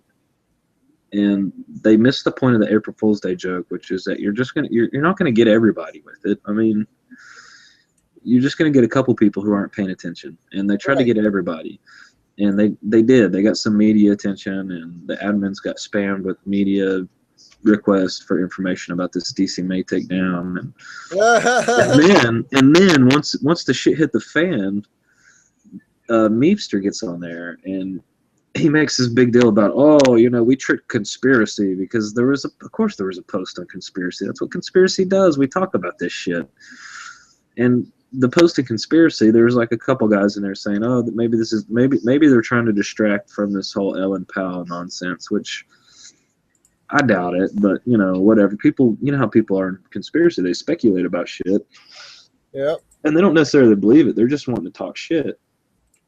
And that's what they were doing. And so Meepster gravitates on this. He's like, it was worth it because we tricked conspiracy. And I was like, dude, conspiracy's not a person, man. It's a freaking subreddit with 250,000 people in it. At any point in time, there's 500 to 1,500 people on there. It's not a person that you can trick. It's not a sentient being. It's just like videos. And most of the subscribers to conspiracy are probably also subscribers to videos. So did you just like I am, I'm a subscriber to videos too. I like watching videos. It's like, what are you really doing here? Like, why are you forcing this narrative that I trick conspiracy, I win the internet? It's so stupid. It's it's so infantile, and I was trying to explain that to him. It's a cop out. It's a way for them to say, yeah, oh, well, this was all the plan. This was a plan all along to make my retardedness was a plan all along to make people call me retarded, and yeah, it's like, jokes on them. I was just pretending. It's like, oh, you really did act like an idiot. And I don't mean to use retarded pejoratively like our conspiratard friends, but that's really what it is. What they're doing, they act very, very nonsensical, very stupid, and then they turn around and say, "You called me out for being stupid. You're an idiot because you should have known it was fake." Yeah, and of course, he gets downvoted for it, and it was stupid. And then Fritzley, speaking of that, Fritzley comes into our IRC channel, into the conspiracy IRC, and starts lecturing me about my April Fool's Day prank, which, mind you, I made myself the butt of the joke because I didn't want to hurt anybody's feels. So, I made myself the butt of the joke. I acted like an idiot and, shadow banned myself and made myself the butt of the joke. And because I didn't want to pull anybody else into it, but I did tie it into our videos thread because it was fresh and I needed an excuse for, well, why would I get shadow banned? Well, okay, it's just our videos thread. It's very recent in my history, and that was the only reason, really. And so Fritz is like lecturing me on how that was in poor taste because I mentioned someone else's username, and then like a day later he gets shadow banned for like this huge drama about using an auto mod script to harass the fuck out of an admin. And it's like, okay, so what I did is in poor taste, but what you did is, that's okay, man. Yeah, it's the duplicity of these people. Hypocrisy is the name of the game. Yeah, and man, I'm scrolling through the conspiracy announcement in this thing, and I'm seeing some people. I keep getting sidetracked because I'm seeing some people that are really pissed off about this mask, and I'm trying to tell you it. If you probably wouldn't have been listening this long if you're staring at a black screen. I'm telling you. So the fact that I'm on here with a mask is more of a benefit than you realize. So I'm just reading through the chat here, and Goldfish wanted me to mention his April Fool's anti-prank where he started an experimental Bitcoin basic income project with using the change tip bot. He called it Get Fair Share. And a lot of people actually thought it was an April Fool's Day joke, but it is indeed real. So Goldfish is a good guy, former our conspiracy mod, really nice guy to have around, very knowledgeable, very good at coding, runs some of the best bots on Reddit for monitoring mod transparency. And I think you'd probably agree that out of every tool that's ever been made for Reddit, there's only one person who's making mod transparency tools. Although I have to amend my statement because Goldfish may be the best, but Superconductive Rabbi, a user from R Undelete, actually made his first plugin to monitor manipulation on Reddit today, and it's actually pretty cool. I'd recommend checking it out, Flytape, if you haven't. You can it's just a little script you can put in your browser bar, and you can run it on a thread, and it will detect any deleted comment, any mod removed comments. And I think what's really brilliant is these coders have figured out a way to detect mod removals in the most genius way possible, and they've started using Reddit's system against it. So you know how when a mod removes a comment, that comment's still visible on a user's profile? Right. What that allows these genius guys like Goldfish and Superconductive Rabbi to do is scan users' profiles, grab thread IDs, and I could be wrong here, but this is how I think it's done. Goldfish, please correct me if I'm wrong. Maybe we'll have another interview with you so you can explain to us the basics. So I see that Goldfish is saying that I am an anonymous coward made front page watch first, which is the bot that monitors undelete. But we're talking here about removed comments. I'm just reading through what Goldfish has to say here. But anyway, what I think I don't know how to read code, so even though I think PoliticBot, which patrols our removed comments and our politic and our moderation log, which are Goldfish's transparency subs. Um, Even though it's open source, I don't know how it works. But from what I'm aware, from what I believe, from what I know about how it works or what I think about how it works, they patrol users' profiles for removed comments by looking for thread IDs, and then they load the thread separately in a separate request. And then, so they have the user's profile with the thread ID, and then they use in a common ID, and then they load the thread. And if the common ID doesn't show up, they know it was deleted by a mod, and then it basically loads that. That was the idea behind our removed comments. It's pretty complex. And really, one of the hardest things about this bot is selling it. It's really hard to implement it to sort of a lay Reddit user's experience because of how complex sort of the tool is and how nuanced your understanding needs to be to understand what it's reporting to you. So that's something I think needs to be worked on. But what do you think about the transparency subreddits? Do you think they work? I mean, do you think that there is more that can be done? What are your thoughts? I think they absolutely work, and that's why you see so many of the mod click present in said forums. Yeah, because they're having to adapt, and they're not necessarily doing it intelligently. We used to see Kyle. Kyle was in all the transparency forums like every day. He spent more time in there than anywhere else, and he was just fighting that battle. And he eventually got caught up in the drama and got banned for it.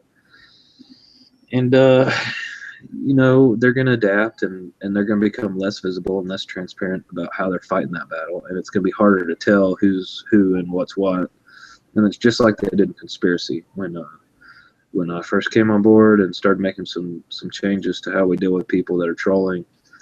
They adapted pretty quickly, and it's become more difficult to see them. And it's, on one hand, it's a bad thing. On the other hand, it's becoming more difficult for them to actually successfully troll us, which is a good thing. So, I've learned some things. I'm not going to say I hadn't made any mistakes doing this, but and the transparency forums are going to have to do the same thing.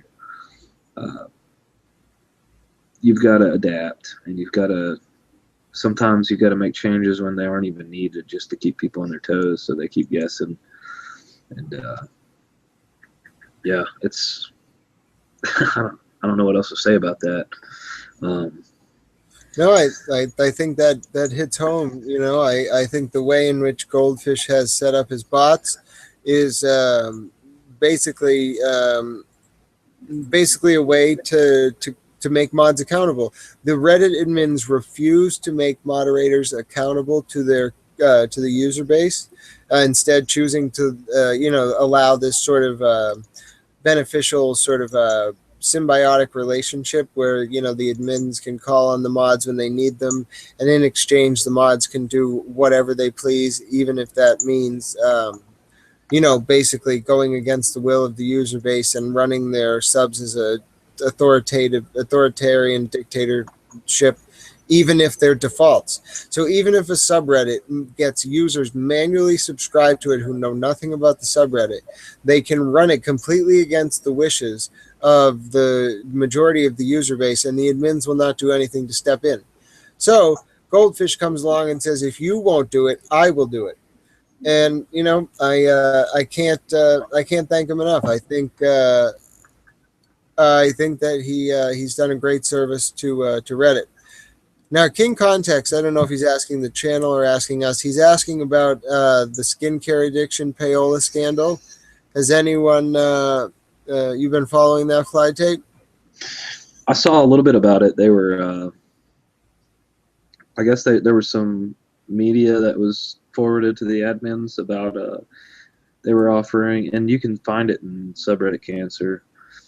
But there was some media found where they had a pricing schedule and everything for how do you want your product mentioned, how do you want it, you want it viral, do you want it just plugged every now and then, do you want it plugged in the comments, do you want independent posts.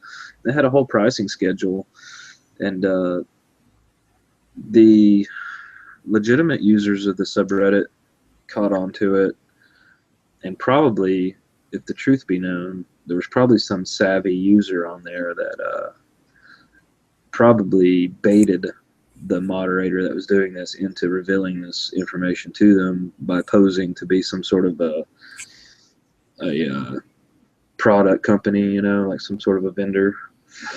And they managed to get the bad moderators kicked, and they took control of their subreddit, which, you know, applause. That's what needs to happen all over Reddit, is stuff like that. You know, these people want. I'm not into this whole thing, the whole skincare addiction thing, but from what I see of it, these people, they want people to talk to about, hey, have you tried these products? Do they work? I've got bad acne. I've got this. I've got that. I need help. And they don't want more advertising. They want real world reviews and real world results. They don't want some promises from an advertising agency to sell a product to them that they don't need. I mean, no, exactly. And, you know, right. Goldfish brings up a great point in the chat, which is that this did happen a few years ago with a moderator of our trees by the name of Sincere, Cinsere. And he changed the style sheet of the subreddit all to whore out this vaporizer called MFLB. And it's really fucked up, because what he did was he started a meme within the trees community about MFLB being the best vaporizer, and he did it for money. And it still is stuck to this day, even though he's gone. You know, he did something really malicious and associated the trees brand with this vaporizer for money. Not to mention he stole donations to a charity he had set up. He had funneled it into his own personal accounts and was waiting to move the funds around. But no, what he did with the MFLB was extremely manipulative, and it really, it is something that people point to, along with Ian Miles Chong, who was the spammer for The Atlantic, and a user named Sidra, who was an SEO consultant that also happened to be a moderator, got called out on it. Interestingly enough, got defended by the admins. But those three users really typify, along with these skincare addiction mods now, typify what it is to sort of fuck up as a moderator. And you know, that's really what we have, what we're talking about here. What Reddit's entire problem down to is that native advertising on the medium is possible if you have the right connections. And anyone who tries to stop that from happening is viewed as public enemy number one. Yeah. Yep.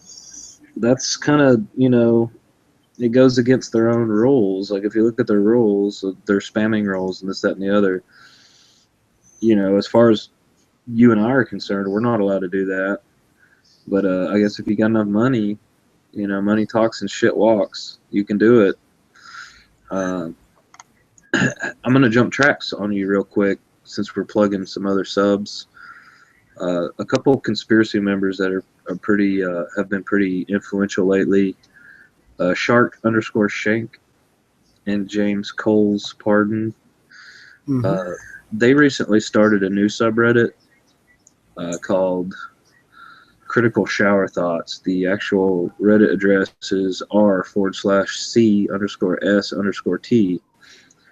And if you look in Flytape's comment history and sort by submitted, you'll see a pretty recent submission there about planets and planets, solar systems, galaxies, and universes is how the title starts out.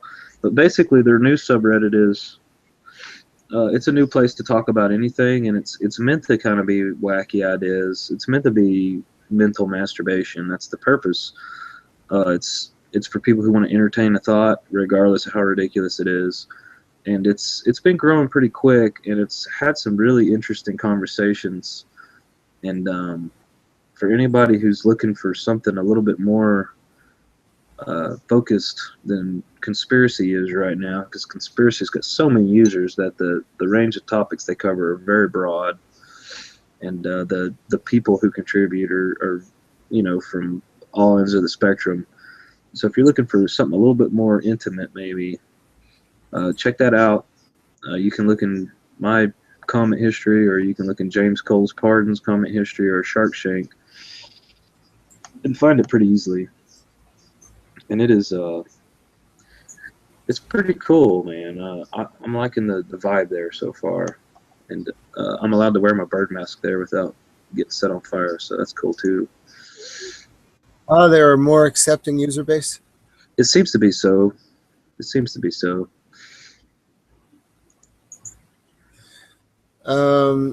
So tell me, what other subreddits would you recommend? What do you find yourself frequenting on a daily basis outside of conspiracy?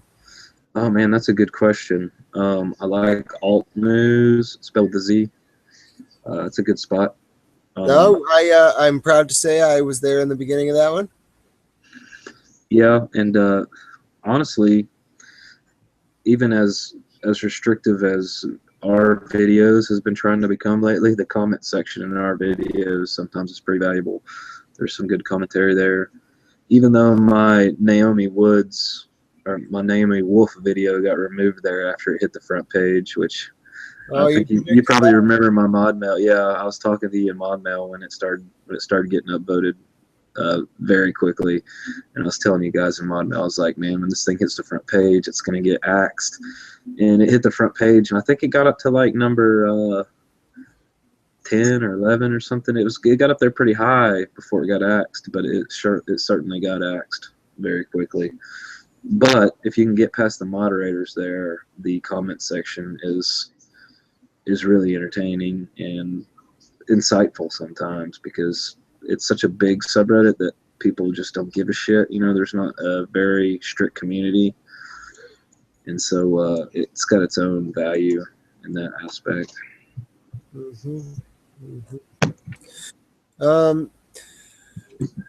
What I think is a really powerful aspect of sort of the Reddit experience is that there are some moderators who sort of spend a lot of time defending the sort of rights of the users, and I do think they take a lot of abuse for it.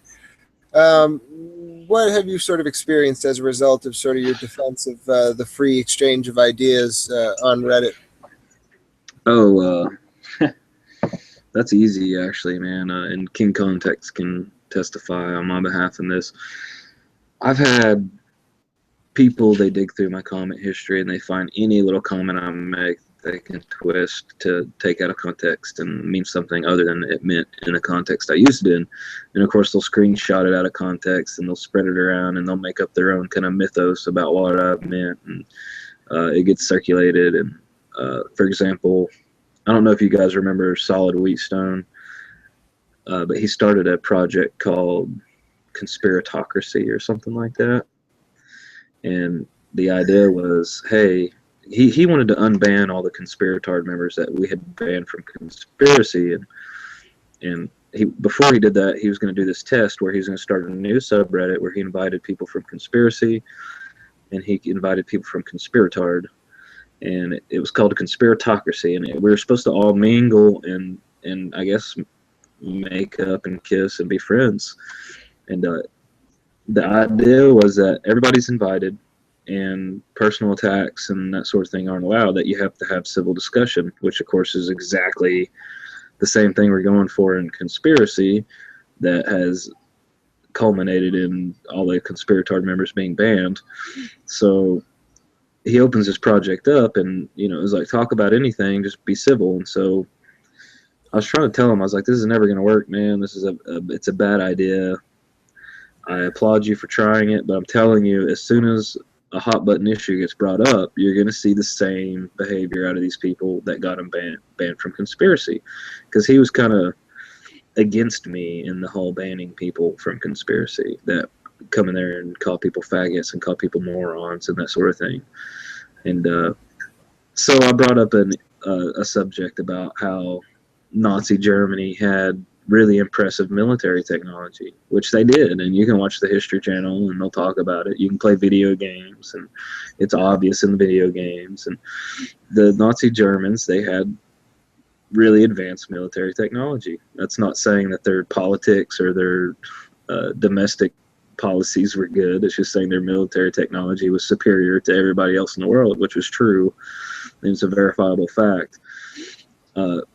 So these guys, they freaked out on me, man. As soon as I brought that up, they're like, no, we have to rewrite history. The Nazis were dumb. They were morons. They couldn't build a tank. They couldn't build a boat, which is patently untrue. They were, they were brilliant people. They just had really fucked up ideologies. I mean, it's National Socialism. It's not a good thing. And so, of course, that was turned against me, and I was a Nazi sympathizer, and to this day that still circulates, and things like that. You defend the freedom of people to talk about stuff like that, and you become the head of the snake, and everybody's starting to try to cut your head off.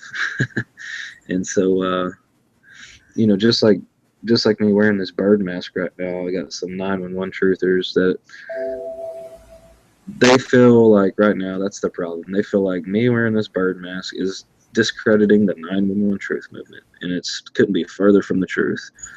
I'm not a 911 truther, and as much as that offends you guys, I don't believe in that. So if anything, you can say, hey, look, the 911 truthers don't include guys like Flytape wearing this bird mask on a podcast. So look at us, we're smarter than him. So I mean, you should be happy about it. That is pretty shocking to me. I did not know that you do not believe that 9/11 was perpetrated by the U.S. government. I don't believe it was. I believe it was perpetrated by the Saudi Arabian government. With assistance from the American government? Maybe with assistance from American citizens that held government positions, but not the government proper. I don't think there was a fucking memo passed to the White House saying, hey, the Saudis are going to blow up these buildings. Everybody turn a blind eye. I think that the Saudis did it, and there might have been some key intelligence figures that, threw some papers in the shredder that didn't belong there. But I don't think it was an official policy of the U.S. government to aid and assist this operation. Okay. There was a comment in the chat just so we can follow up on it.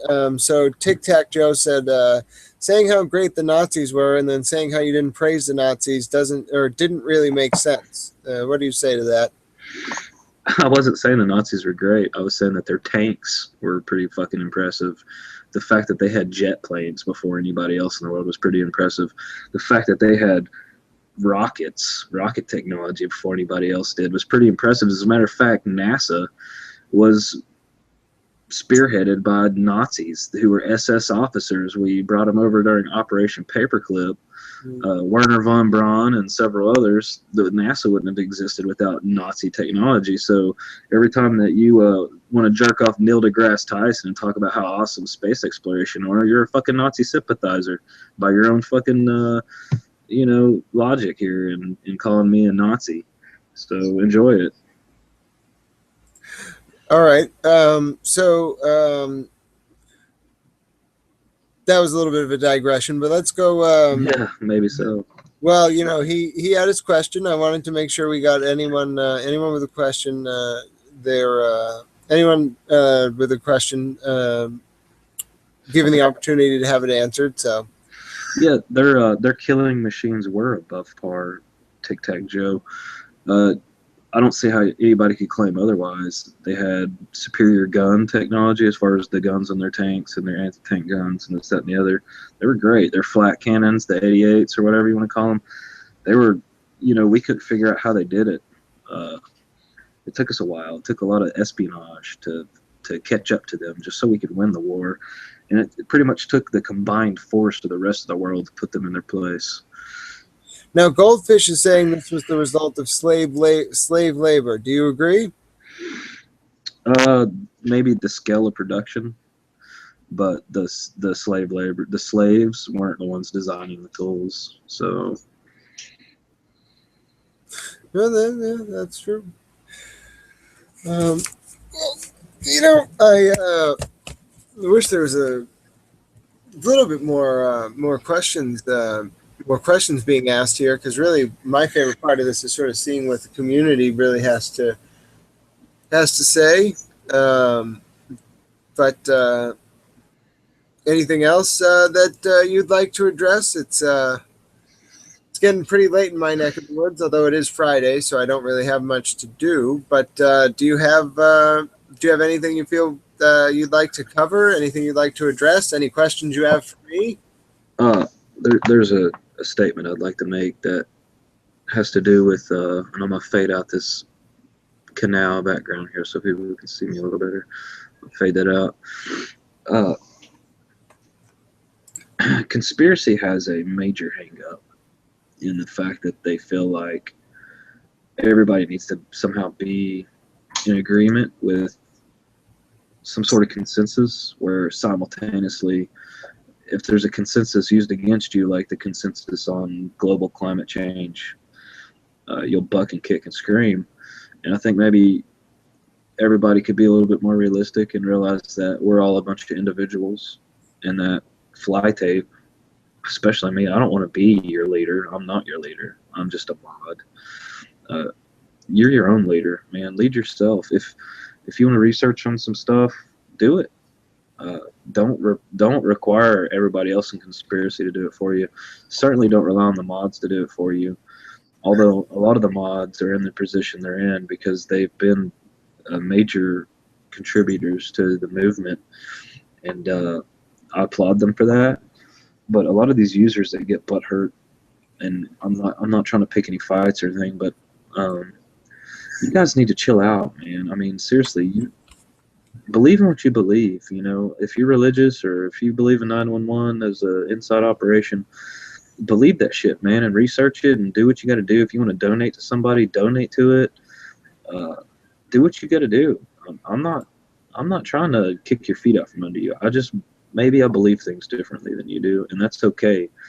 Because what I'm trying to do is create an environment where you guys have the ability to talk about this shit with each other, and I don't care what it is.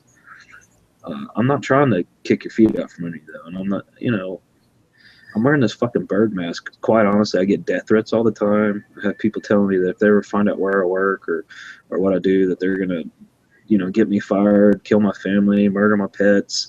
So yeah, I'm wearing a fucking bird mask. I think you can deal with that. Sorry, but I love you guys, but some of you guys are fucking, you're like intense, man. Like, you need to back off a notch and not be so combative about it. And other than that, I love you guys, man. Y'all are great. Is that the conclusion? You have anything further there in the statement? That's all I got, man. All right. Well, I actually did just think of a question as you were reading your wonderful statement there. I've seen you say in Mod Mail before that you're not someone that people should expect to sort of engage in the PR niceties, No, I'm an asshole. Now, how do you feel that how do you juxtapose your style in Mod Mail with some of the other responses you see from your fellow mods? Some people are so nice that they'll let people walk all over them. They'll let people push them into making a decision that they wouldn't have made on their own. Like, they'll let themselves be bullied into doing something that they shouldn't do because they're worried about offending somebody. I'm the antithesis of that. I'm not worried about offending you. I don't care about your feelings. And because of that, nobody has the power over me to push me into making a decision that I wouldn't make otherwise, because I just simply don't care about your opinion. I care about my opinion, and I care about the conspiracy being able to freely exchange these opinions. And as far as the specifics of everybody's individual little battles, fuck you. I don't care.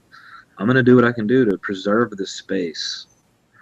I don't care about your movement. I don't care about this, that, and the other. And you're not going to bully me into making a decision that's going to limit somebody else's freedom because it hurt your feelings. And that's the basics of it. I'm an asshole, and I'm an unrepentant asshole. And that's useful in some situations. In other situations, I need to bite my tongue. But, I can think of a relationship or two that you have with certain users on the subreddit that may have been a result of your brash, unfiltered critiques, so to speak.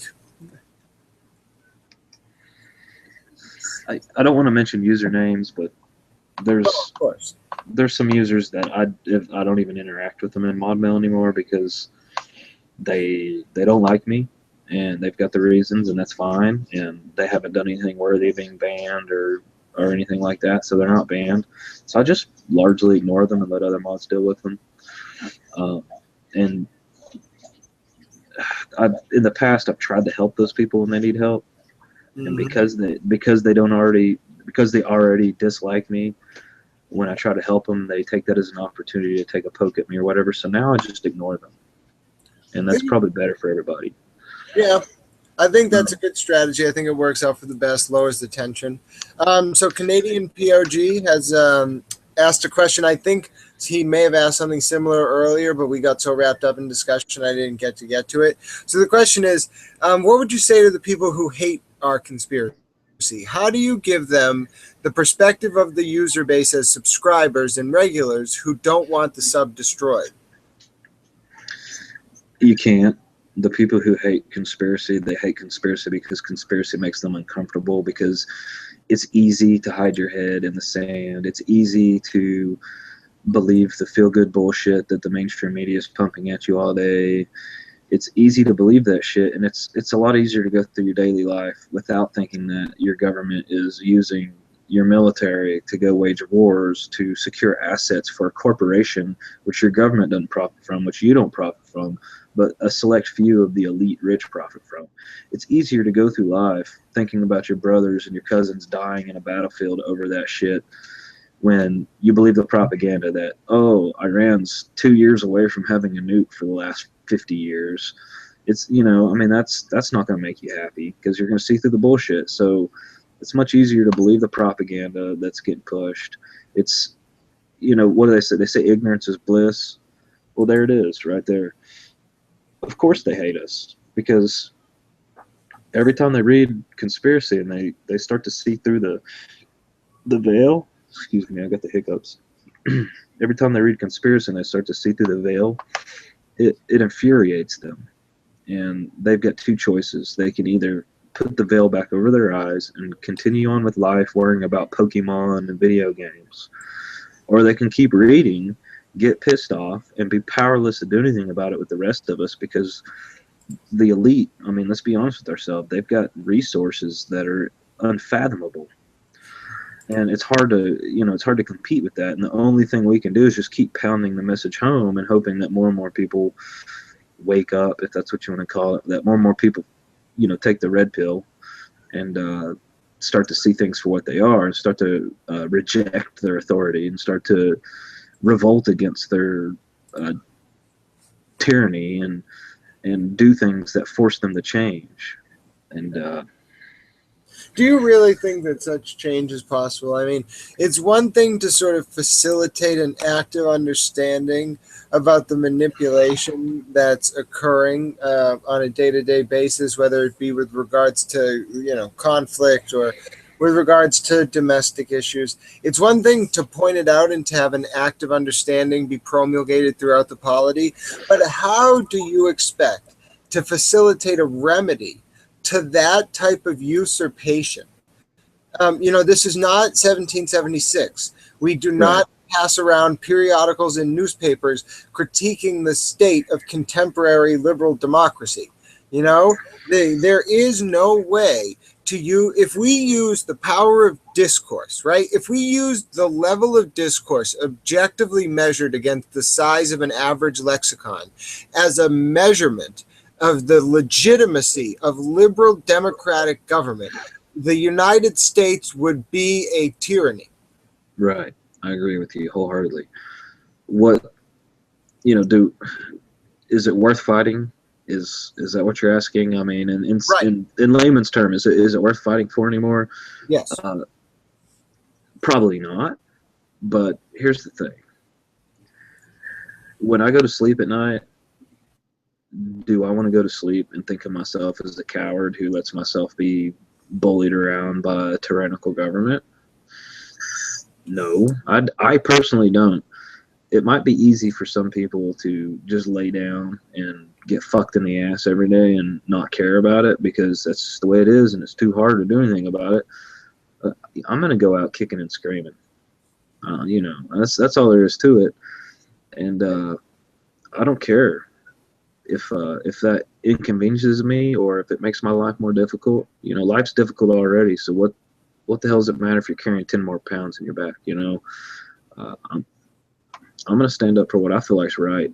I'm not going to kowtow to some tyrant because they've got people with fancy guns. I mean, it's just not going to happen. Well, there's a difference between kowtowing and recognizing, rationally the inevitability of one's position. I'm not gonna go running through the town shooting at police officers or anything, because it's not the police officers' fault that our society's this way. So I'm not gonna do anything suicidal or crazy or go on a rampage or anything.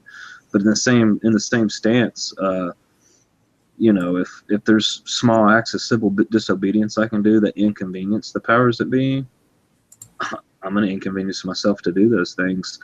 And if enough people do that, then they'll be swamped in such a quagmire of civil disobedience that they won't be able to do anything either, and we'll all just suffer together.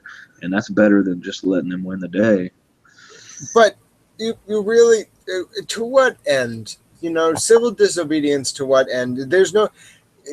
There is no organized leadership right now to facilitate a true grassroots movement. It was tried. It was infiltrated.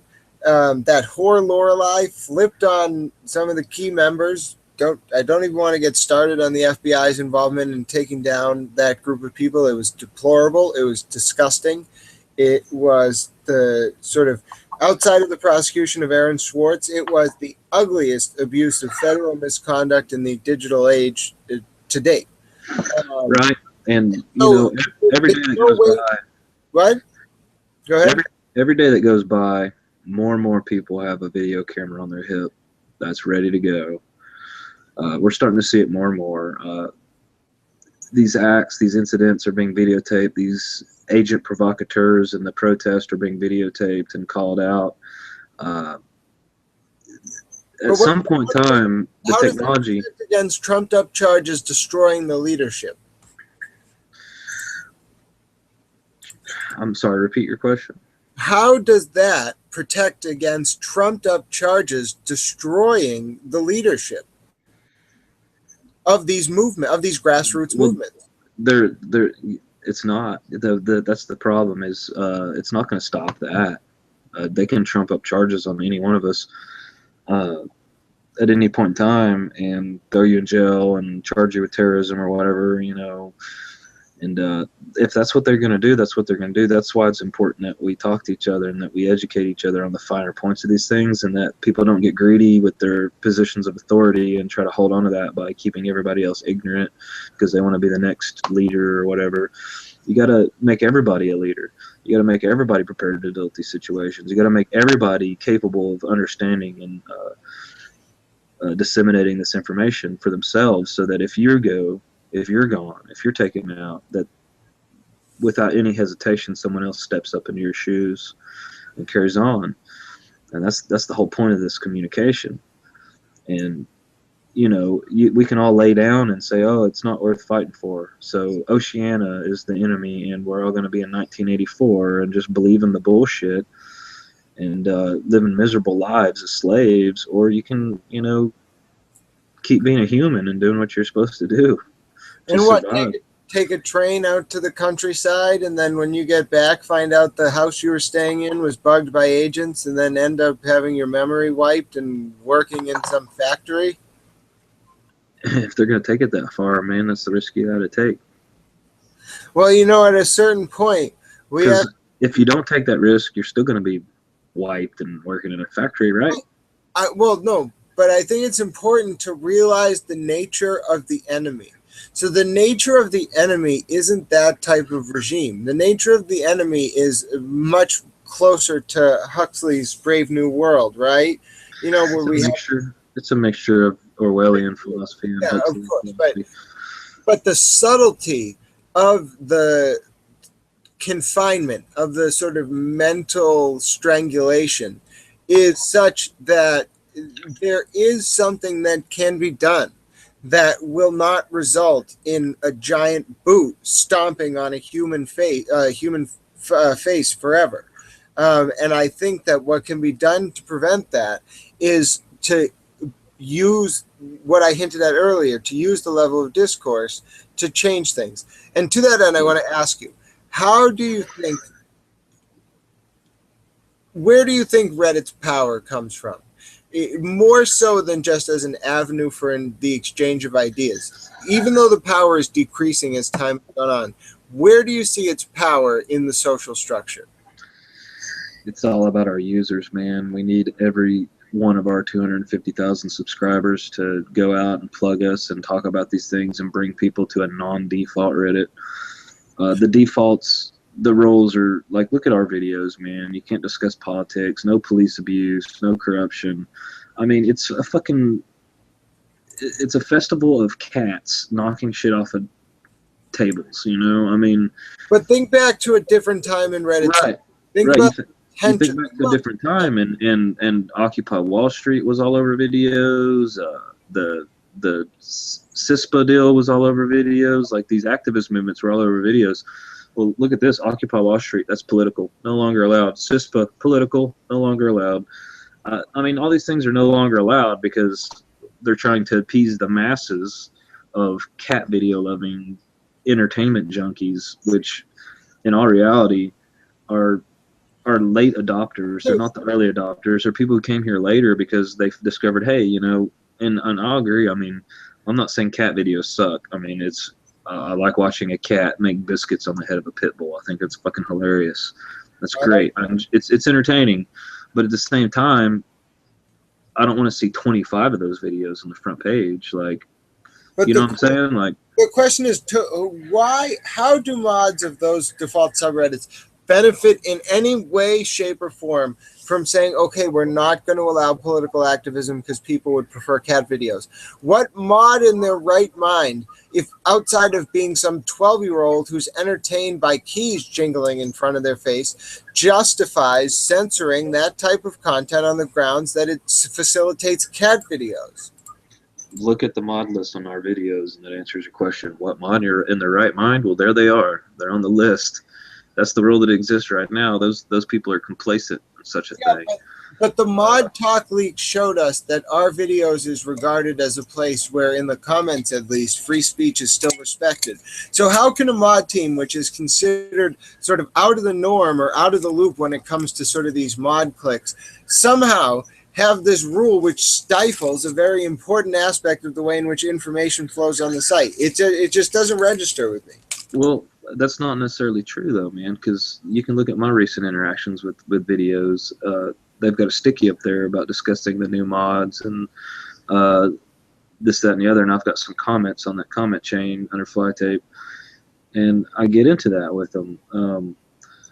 It's not that they're not stifled. They were very clear. They told me in no uncertain terms that they don't even want a video that's got a politician in it that's non-political, because in the comments section it spawns political commentary, which they don't want.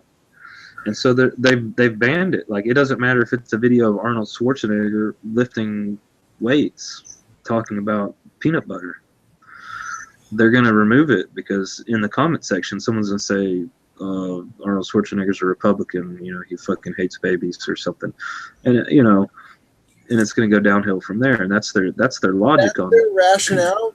That's ridiculous. No, that is the rationale. You can go look in the video's discussion right now, and it's in no uncertain terms. It exists right now on Reddit. You can go click on the video's discussion, and it's there in no uncertain terms. And on top of that, the David Reese's issue with our videos was not that they don't have rules. It was that their rules weren't strict enough. David Reese wants it to be. Yes, of course. Like our videos right now, their rules on racism kind of reflects conspiracies, to be honest. They say no racial slurs are allowed. They don't say that you can't discuss race, you can't discuss racism.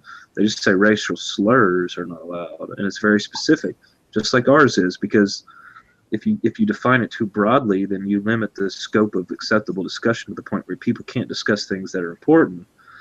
Yeah. And they've still kind of got that opened in there, but that's why David Reese is pissed off, because he wants them to completely cut off all communication in that whole in that whole spectrum of conversation. He doesn't want anybody to be able to discuss that at all.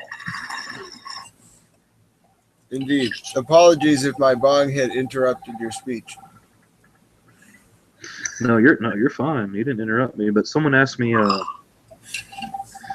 Goldfish asked me if I'm a tax protester. Oh yes, I forgot to bring that up with you.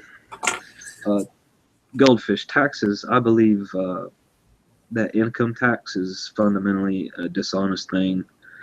I believe that people should take all the money home that they earn, and then I think as you spend money on different things, I think there's different justifications for taxes there. I think there should be a sales tax on certain items. I don't think those items should include what we call as critical items like food and medicine. I don't think those should be taxed. However, luxury items I think should be taxed, and as well as items like, and some people get mad at me for saying this, but like tobacco and nicotine-based e-cig juice and alcohol and things that are going to damage your health, and eventually society is going to have to help bail you out of those health problems. I think those things, you know, there's a space allowed to tax those things a little bit more than just a regular sales tax, because those things have a little bit more of an effect on society than just, you know, buying a freaking paddleball game at the gas station. Yeah, sales tax are more justifiable, and I think it's a more fair way to do it, because if you think about it, if our entire tax system was based on a sales tax with zero income tax, then the poor people in this country could go and they could plant a garden in their backyard and they could grow some of their own food and subsidize themselves in such a way that they don't have to spend money. They could conserve water, they could do this, they could do that, and in such a way that they don't spend as much money externally. They could trade and they could barter and they could get around those taxes and thus pay less taxes. And the rich people in our society who are buying yachts and who are buying Land Rovers and who are buying crazy expensive items they don't need, iPads and this, that, and the other, they're going to pay more taxes, and they're not going to care because they want those luxury items. And I think it would be more fair for everybody that way. Well, I think that's a valid reply.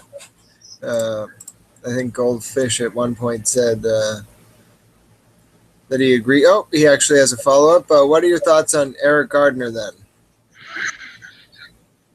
then? Black markets are going to pop up everywhere where there's a tax. There's nothing we can do about that. It's happened since the beginning of time. As soon as a tax has been imposed upon a commodity, a black market pops up for that commodity that gets around that tax.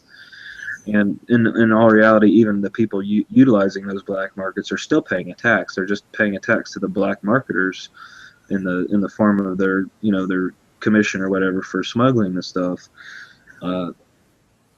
So Eric Gardner was he was a smuggler. He was you know, he was getting around a tax, and there's no way to deny that. And that's how he was selling those cigarettes so cheap. He bought them in like North Carolina or something where the cigarette taxes were real low, and took them up to New York State where the cigarette taxes were real high.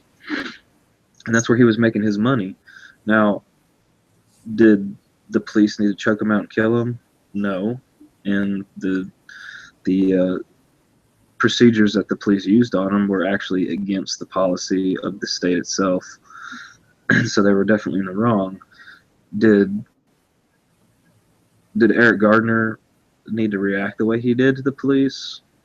He knew he was smuggling. He knew he was committing a crime. And so what a sane person would have done at the point they're surrounded by police officers is turn themselves in and taken the lashings on them. You know, they're going to fine him. That's what they're going to do. He's probably going to be in jail for 24 hours and pay a fine. It was going to eat his profit up, probably put him out of business in his little black market thing for a while. So everybody acted like a fucking idiot. And it's unfortunate that life was lost in the process. But the police committed a crime, Eric Gardner committed a crime, and the whole thing was made possible by taxation. So there you go. Now I'm about to ask Goldfish this question, and I don't want to type it in because it's too hard to do both at once, but I'm going to ask you as well. Volunteerism. First of all, what do you think about it, Flytape? And second of all, before you answer, Goldfish, let me ask you,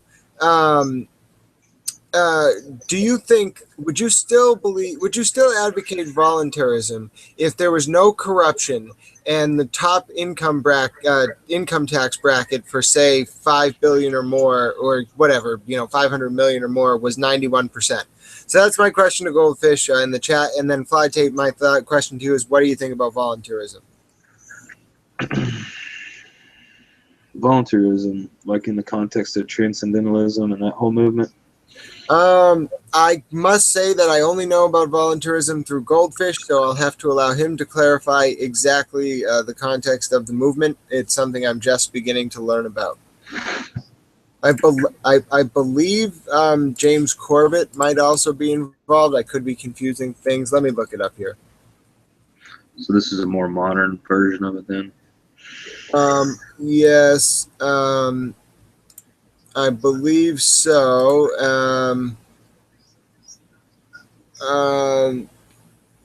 Yeah,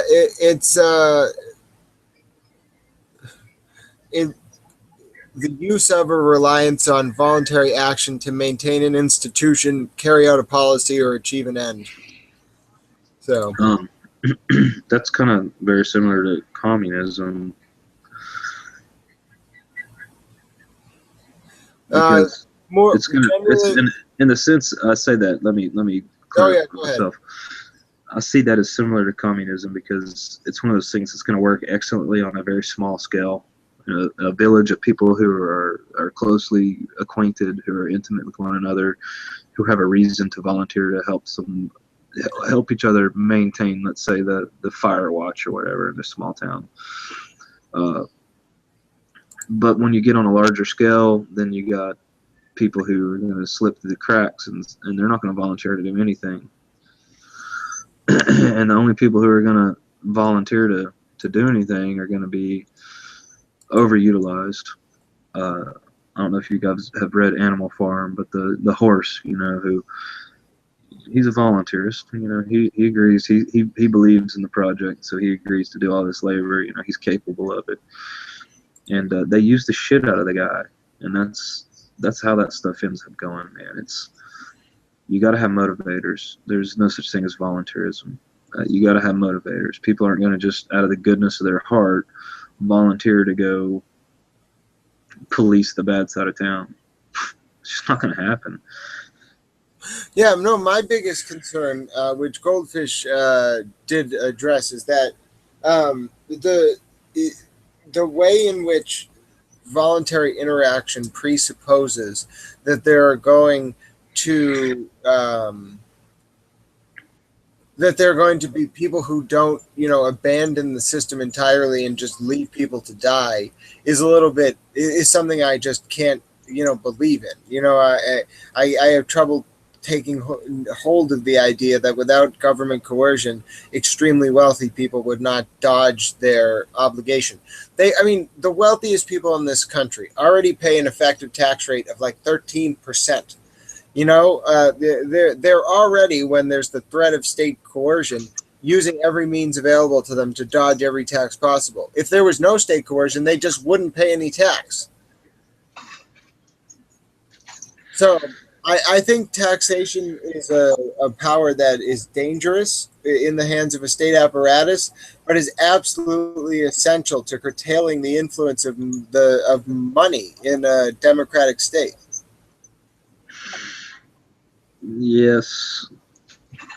Yes and no. That's why the first income, when the income tax was first launched in the United States, the top tax bracket, which at the time was not 1 million plus, scaled for inflation. Who the hell knows how much that would be now? I forget when the first income tax was passed as well. I believe late 19th century, early 20th century. When that was passed for the first time, the top tax bracket was 94%. During the 1960s, the top tax bracket in America was 65%. Now it's on paper as 35%, but in reality it's 13%. And, that is it's deplorable. That it's lower? It's deplorable? Yes, it's deplorable because basically what's happened is that the way in which the income tax was set up was as a means to control the influence of money, within society. You know, Absolutely.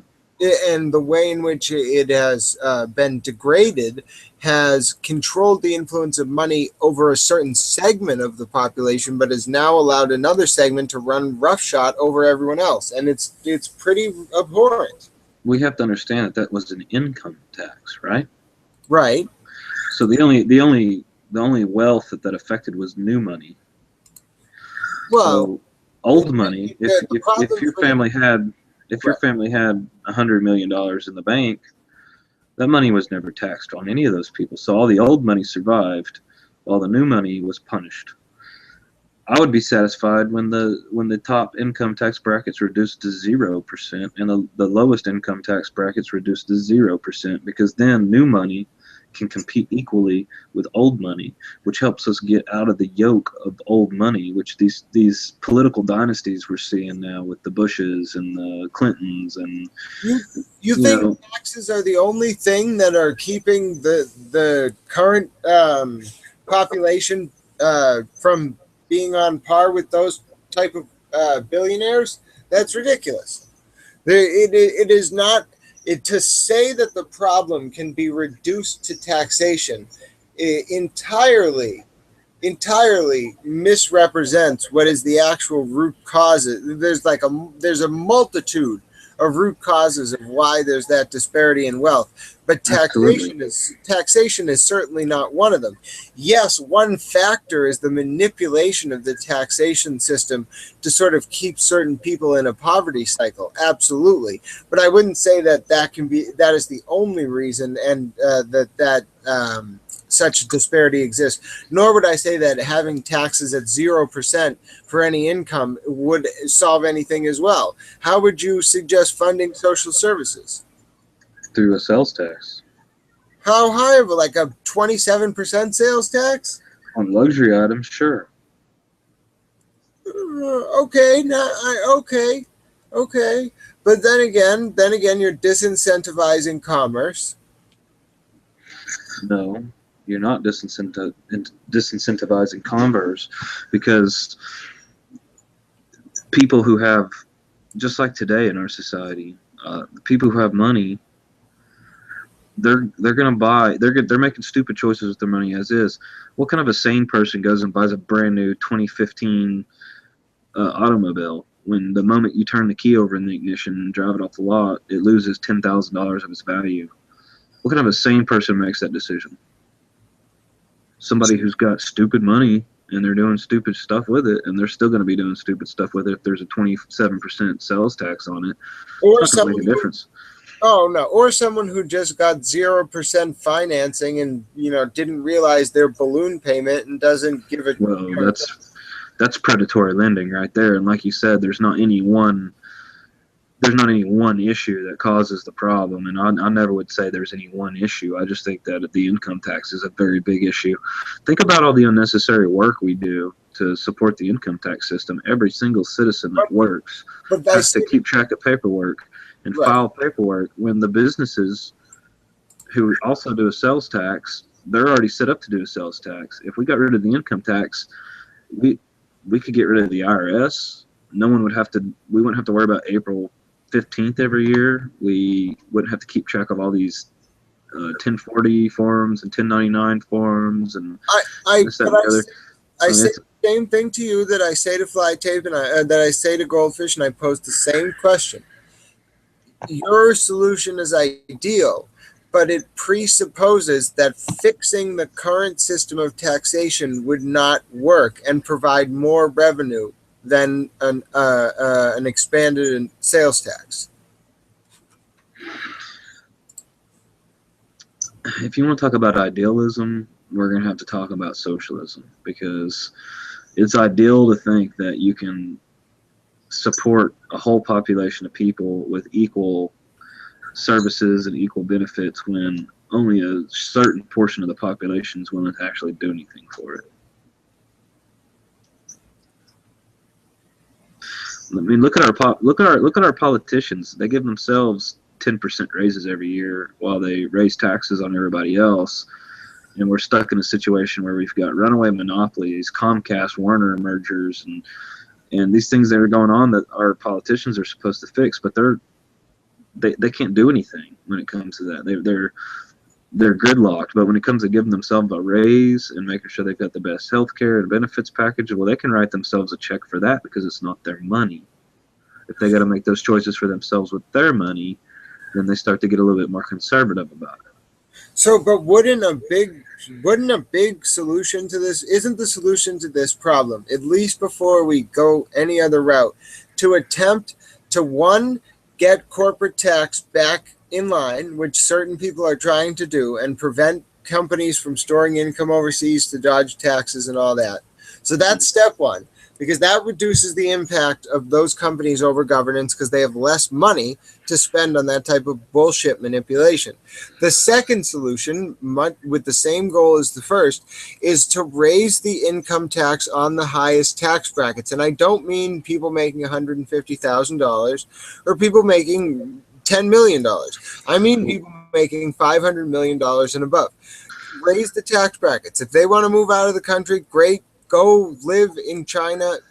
I hear it's wonderful. Well, the income tax isn't going to affect the richest people. The richest people are getting their money through capital gains tax and through corporate. Right. I mean, they're not paying an income tax. The richest people in this country are probably paying less income tax than me. Right, and so it is important to add a third prong, perhaps a fourth prong with capital gains as well. So the third prong being the inheritance tax has to change, and the fourth prong being the capital gains tax has to change. And that's why are those solutions not preferable to rewriting the entire system or going to zero? Because those solutions are bullshit, man. If I hand over $100 million to my son and I teach him and I train him how to make smart choices with that money, how not to fiddle fart that money away, and how to invest that money smartly to keep that money working for him, then he should have every right to keep every penny of that money and to use it based on his decisions and to make good decisions with it and to keep that money alive. Now, if I don't equip my son with that knowledge and he gets this money inherited from me when I die, and he makes shitty decisions with it, he goes out and buys Lamborghinis and yachts and, spends it on all this shit while he's paying this sales tax, this flat tax or sales tax, whatever you want to call it. He's going to fiddle fart the money away, and he's going to eventually reach poverty himself, and he's not going to have anything to pass on to the next generation. What you're talking about doing with the death tax is, I die, and you're saying that even though this money I've earned throughout my life, that I've paid taxes on throughout my entire life, even though I've done nothing but die, that all of a sudden you've got some special claim to that money? Well, no. The idea is that you then no longer have a special claim to that money. Absolutely, I do. I earned it. No, well, you earned it until you died. Right. And then I chose. My final choice, my dying wish, is to give that money to my children. Now, the thing is, that's what this life's all about. It's about making babies and that should be honored. And if you give your kids less than $5-10 million, it should be taxed 5-10%. But if you start giving your kids hundreds of millions of dollars dispersed across multiple trust funds, it needs to be taxed at 35-40%. And that's the reason. It's already been taxed at 35-40%. Why tax it twice? Because the handover of wealth. Because the government's greedy. Well, but the handover of wealth. Because socialists are greedy. Well, no, but you want my children's inheritance to pay for what? Well, no. What I want to do is prevent the inheritance of large amounts of capital. I mean, over $50, $60, $70 million from influencing the next generation of wealth, which I think is reasonable. Well, if you do away with the income tax, the next generation has the ability to make all the wealth they want to and to make good decisions and to not fart their money away by making stupid decisions. All right. Okay. That's what I'm saying. It's not about some concept of fairness, so that everybody should start this life with the same amount of money or whatever. It's the concept of intelligence. It's the concept of, are you equipped to make good choices with this money? Yeah, but how does being born entitle one to money? Do you really agree with that? Well, because your father worked his life away to make Right. that money so that you would have a head start in life. Because Okay. our whole purpose in life is to have babies and equip them in the best fashion that we can to succeed. At the expense of every It's single other human being? Is that the society we live in? Is that the value we want to encourage? it's not at the expense of every other human being. If I made the right choices and amassed this wealth and handed it down to my children, the expense of every other human being is if their parents are making poor choices. Why should every other human being's parents be able to make shitty choices, waste their money, live beyond their means in the lap of luxury when they don't have the financial ability to do that, to die in debt and that debt be written off so their children can have a fresh start at it, when the person who does the opposite and lives conservatively, makes good choices with their money, doesn't die in debt, gets their money taken away and just given to the state so we can fund what? So we can just give money to people who hadn't done shit for it, whose parents didn't do shit for it, who taught their kids to live like assholes on fucking credit. Well, no. The idea would be preferably to not necessarily put the money back into the system in terms of putting it into the hands of people, but used to facilitate infrastructure upgrades. There's two important elements to the concept of making money. One is that when you make money in a society that's sort of cooperative, you don't make it entirely by yourself, right? I think Elizabeth Warren has highlighted this point, and I like the point. I don't necessarily agree with everything she says. I don't agree with her perspective on the Fed or the drug war, et cetera, but I do really value her perspective on this, which is that when you make a lot of income, and I'm not talking about $10 million, when you make hundreds of millions of dollars, you're using the infrastructure of the state. Why should you not contribute to its upkeep? And I hate to break it to you. If you're making hundreds of millions of dollars, it's because you are the infrastructure that the state uses to do its business. Or is the state the infrastructure you use to No. do yours? It's a chicken and egg question. Dude, the state's a fucking coward. The state is a useless sack of shit that drags everybody down with it. The state can, for every dollar I spend, I can accomplish, let's just keep it simple. Let's not talk about specifics. For a dollar I can get 10 units of something. The states can spend $10 to get 1 unit of something. They're inefficient. They hand out contracts to their buddies. It's a political game. They can't manage money. They can't manage a business. They can't manage infrastructure. If you're making $100 million a year, it's because you are managing the infrastructure successfully enough that even the state has to come to you to manage their shit too because they suck at it. Okay, you make a valid point. All right. Now, I don't mean to cut it short, but a person came into the channel and asked a question. I am the knight, and I want to get to it because they've been waiting a bit, and I want to reward them for coming in. So the question he asked is to either me or you, but I'm going to ask it to you because I want your take on this. What do you think about the sovereign citizen movement, Flytape?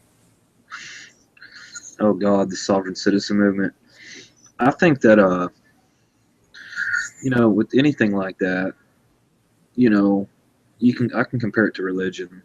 You're gonna have some people who they mean well and they're pretty reasonable about the whole thing, and let's say with the sovereign citizens, they want to get away from the state control. They want to be sovereign. They want to completely express their personal rights and freedoms, and there's something admirable about that.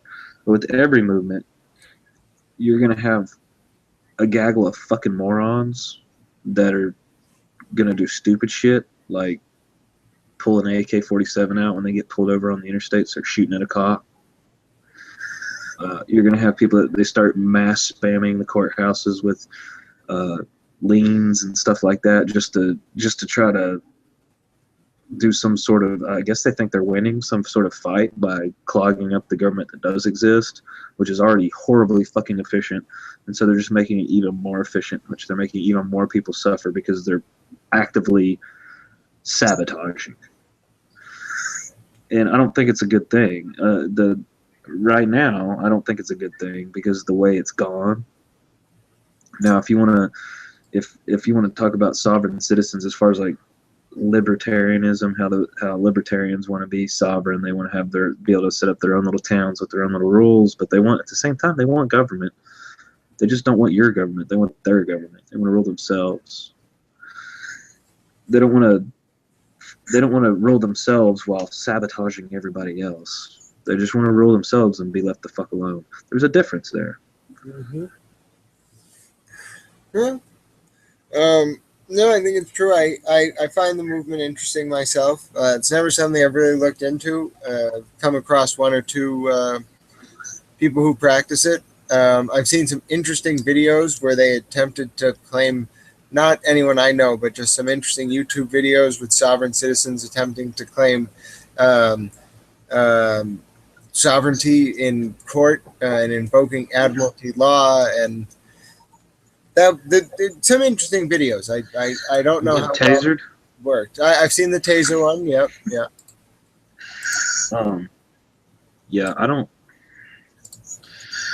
I think they probably got some points with the whole District of Columbia thing.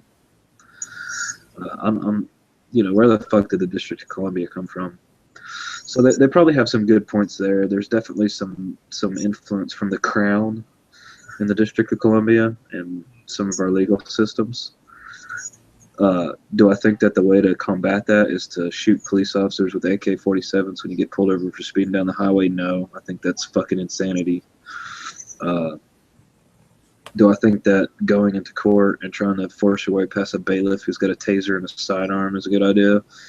No, and it's like, I think someone here was saying something about that earlier. You got to know what you're up against, and the time to discover what you're up against is not in a courtroom against a bailiff with a gun and a taser when you've got nothing but a video camera. That's probably a bad fight to pick.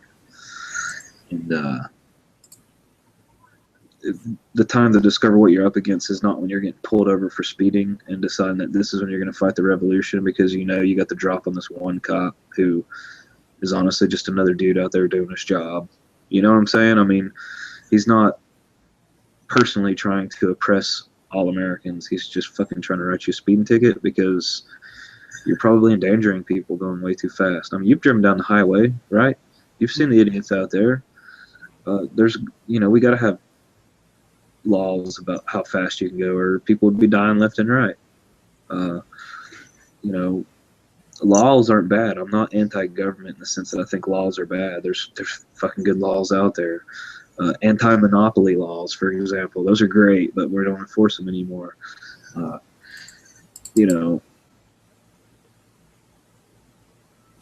Mm-hmm. I must say, as we approach the 3 o'clock hour where I am, my attention starts to wane. Mm-hmm. But before I just end up rambling about nothingness, I would like to say we did get some attention for this podcast. We got both a substantial amount of hate and a few topics made in the hate subs. Red Ping came in about 35 minutes ago, about 2 hours after we mentioned him, and made a comment wondering when we discussed Bipolar Bear. Red Ping, if you're still listening, I hope you'll take down beginning of the stream. And that's what he wanted to know. Listen to some of the wonderful things that we had to say about Bipolar Bear. He's a character, and we had a great time discussing him. I think we paid him due respect with regards to the actions that he's undertaken on Reddit, and I do hope you get a kick out of that. It's a shame we have almost 20 viewers. The number just consistently climbed all night. It was a pleasure to do the stream. We got some interesting comments, which of course were probably brigaded in the sticky thread with people complaining about how this is a J-trig manipulation because Flytape is in a bird mask. The man's in a bird mask because he didn't want people just staring at a blank screen. I told him to do a static image. He has a personality and wanted to do something more creative. You can hate on him for it, but at the end of the day, I think this conversation was quite productive. I learned a lot. I hope you folks did as well. We're going to continue this come hell or high water. Hopefully, Flytape will come back and join us again. I know we do have a few more guests that I'm hoping to line up over the coming weeks. I don't know if this is going to be a weekly thing or if I'm going to podcast when the guest is available. I don't know if I'm going to announce it every time. I don't know how this is going to go going forward. This was our first one. We'll see how it plays out. I am going to bring on Xavier Mendel at one point. I saw Goldfish say that he might consider coming on, so that would be really cool. Almost a 7 or 8 year Redditor, so that would be interesting.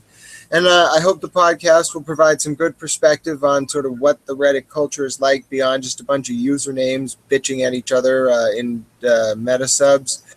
And I also hope it'll provide an opportunity to kind of provide an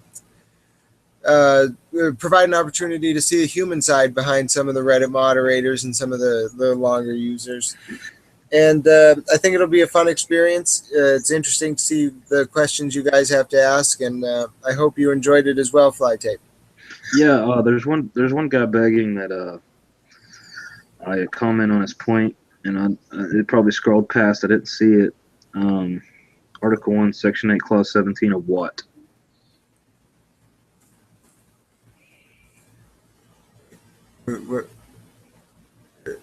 He says you seem to be uninformed on DC. What could he be talking about?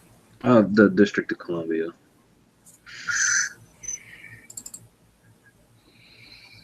And I probably am uninformed on it. I mean, I'm not claiming to be an authority on every subject. And there's, yeah, on TikTok, or no, it's the I am the night.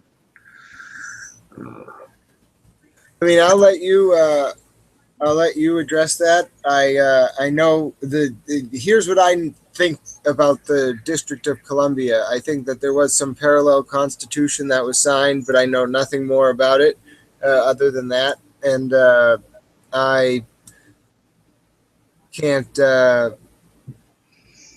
really comment on it, so I have to leave it to you. Oh, he's joking. All right. Oh, okay. Well, I know there's some controversy about it. I've never really looked too much into it, so. Well, it was a great evening, and I'm sorry about the bird mask, guys. I really am. Next time, I'm going to wear my wings, too, and then you're really going to fucking hate me. So, until then. Yes, all right. It was a pleasure having you, Flytape. I'll talk to you again very soon. All right.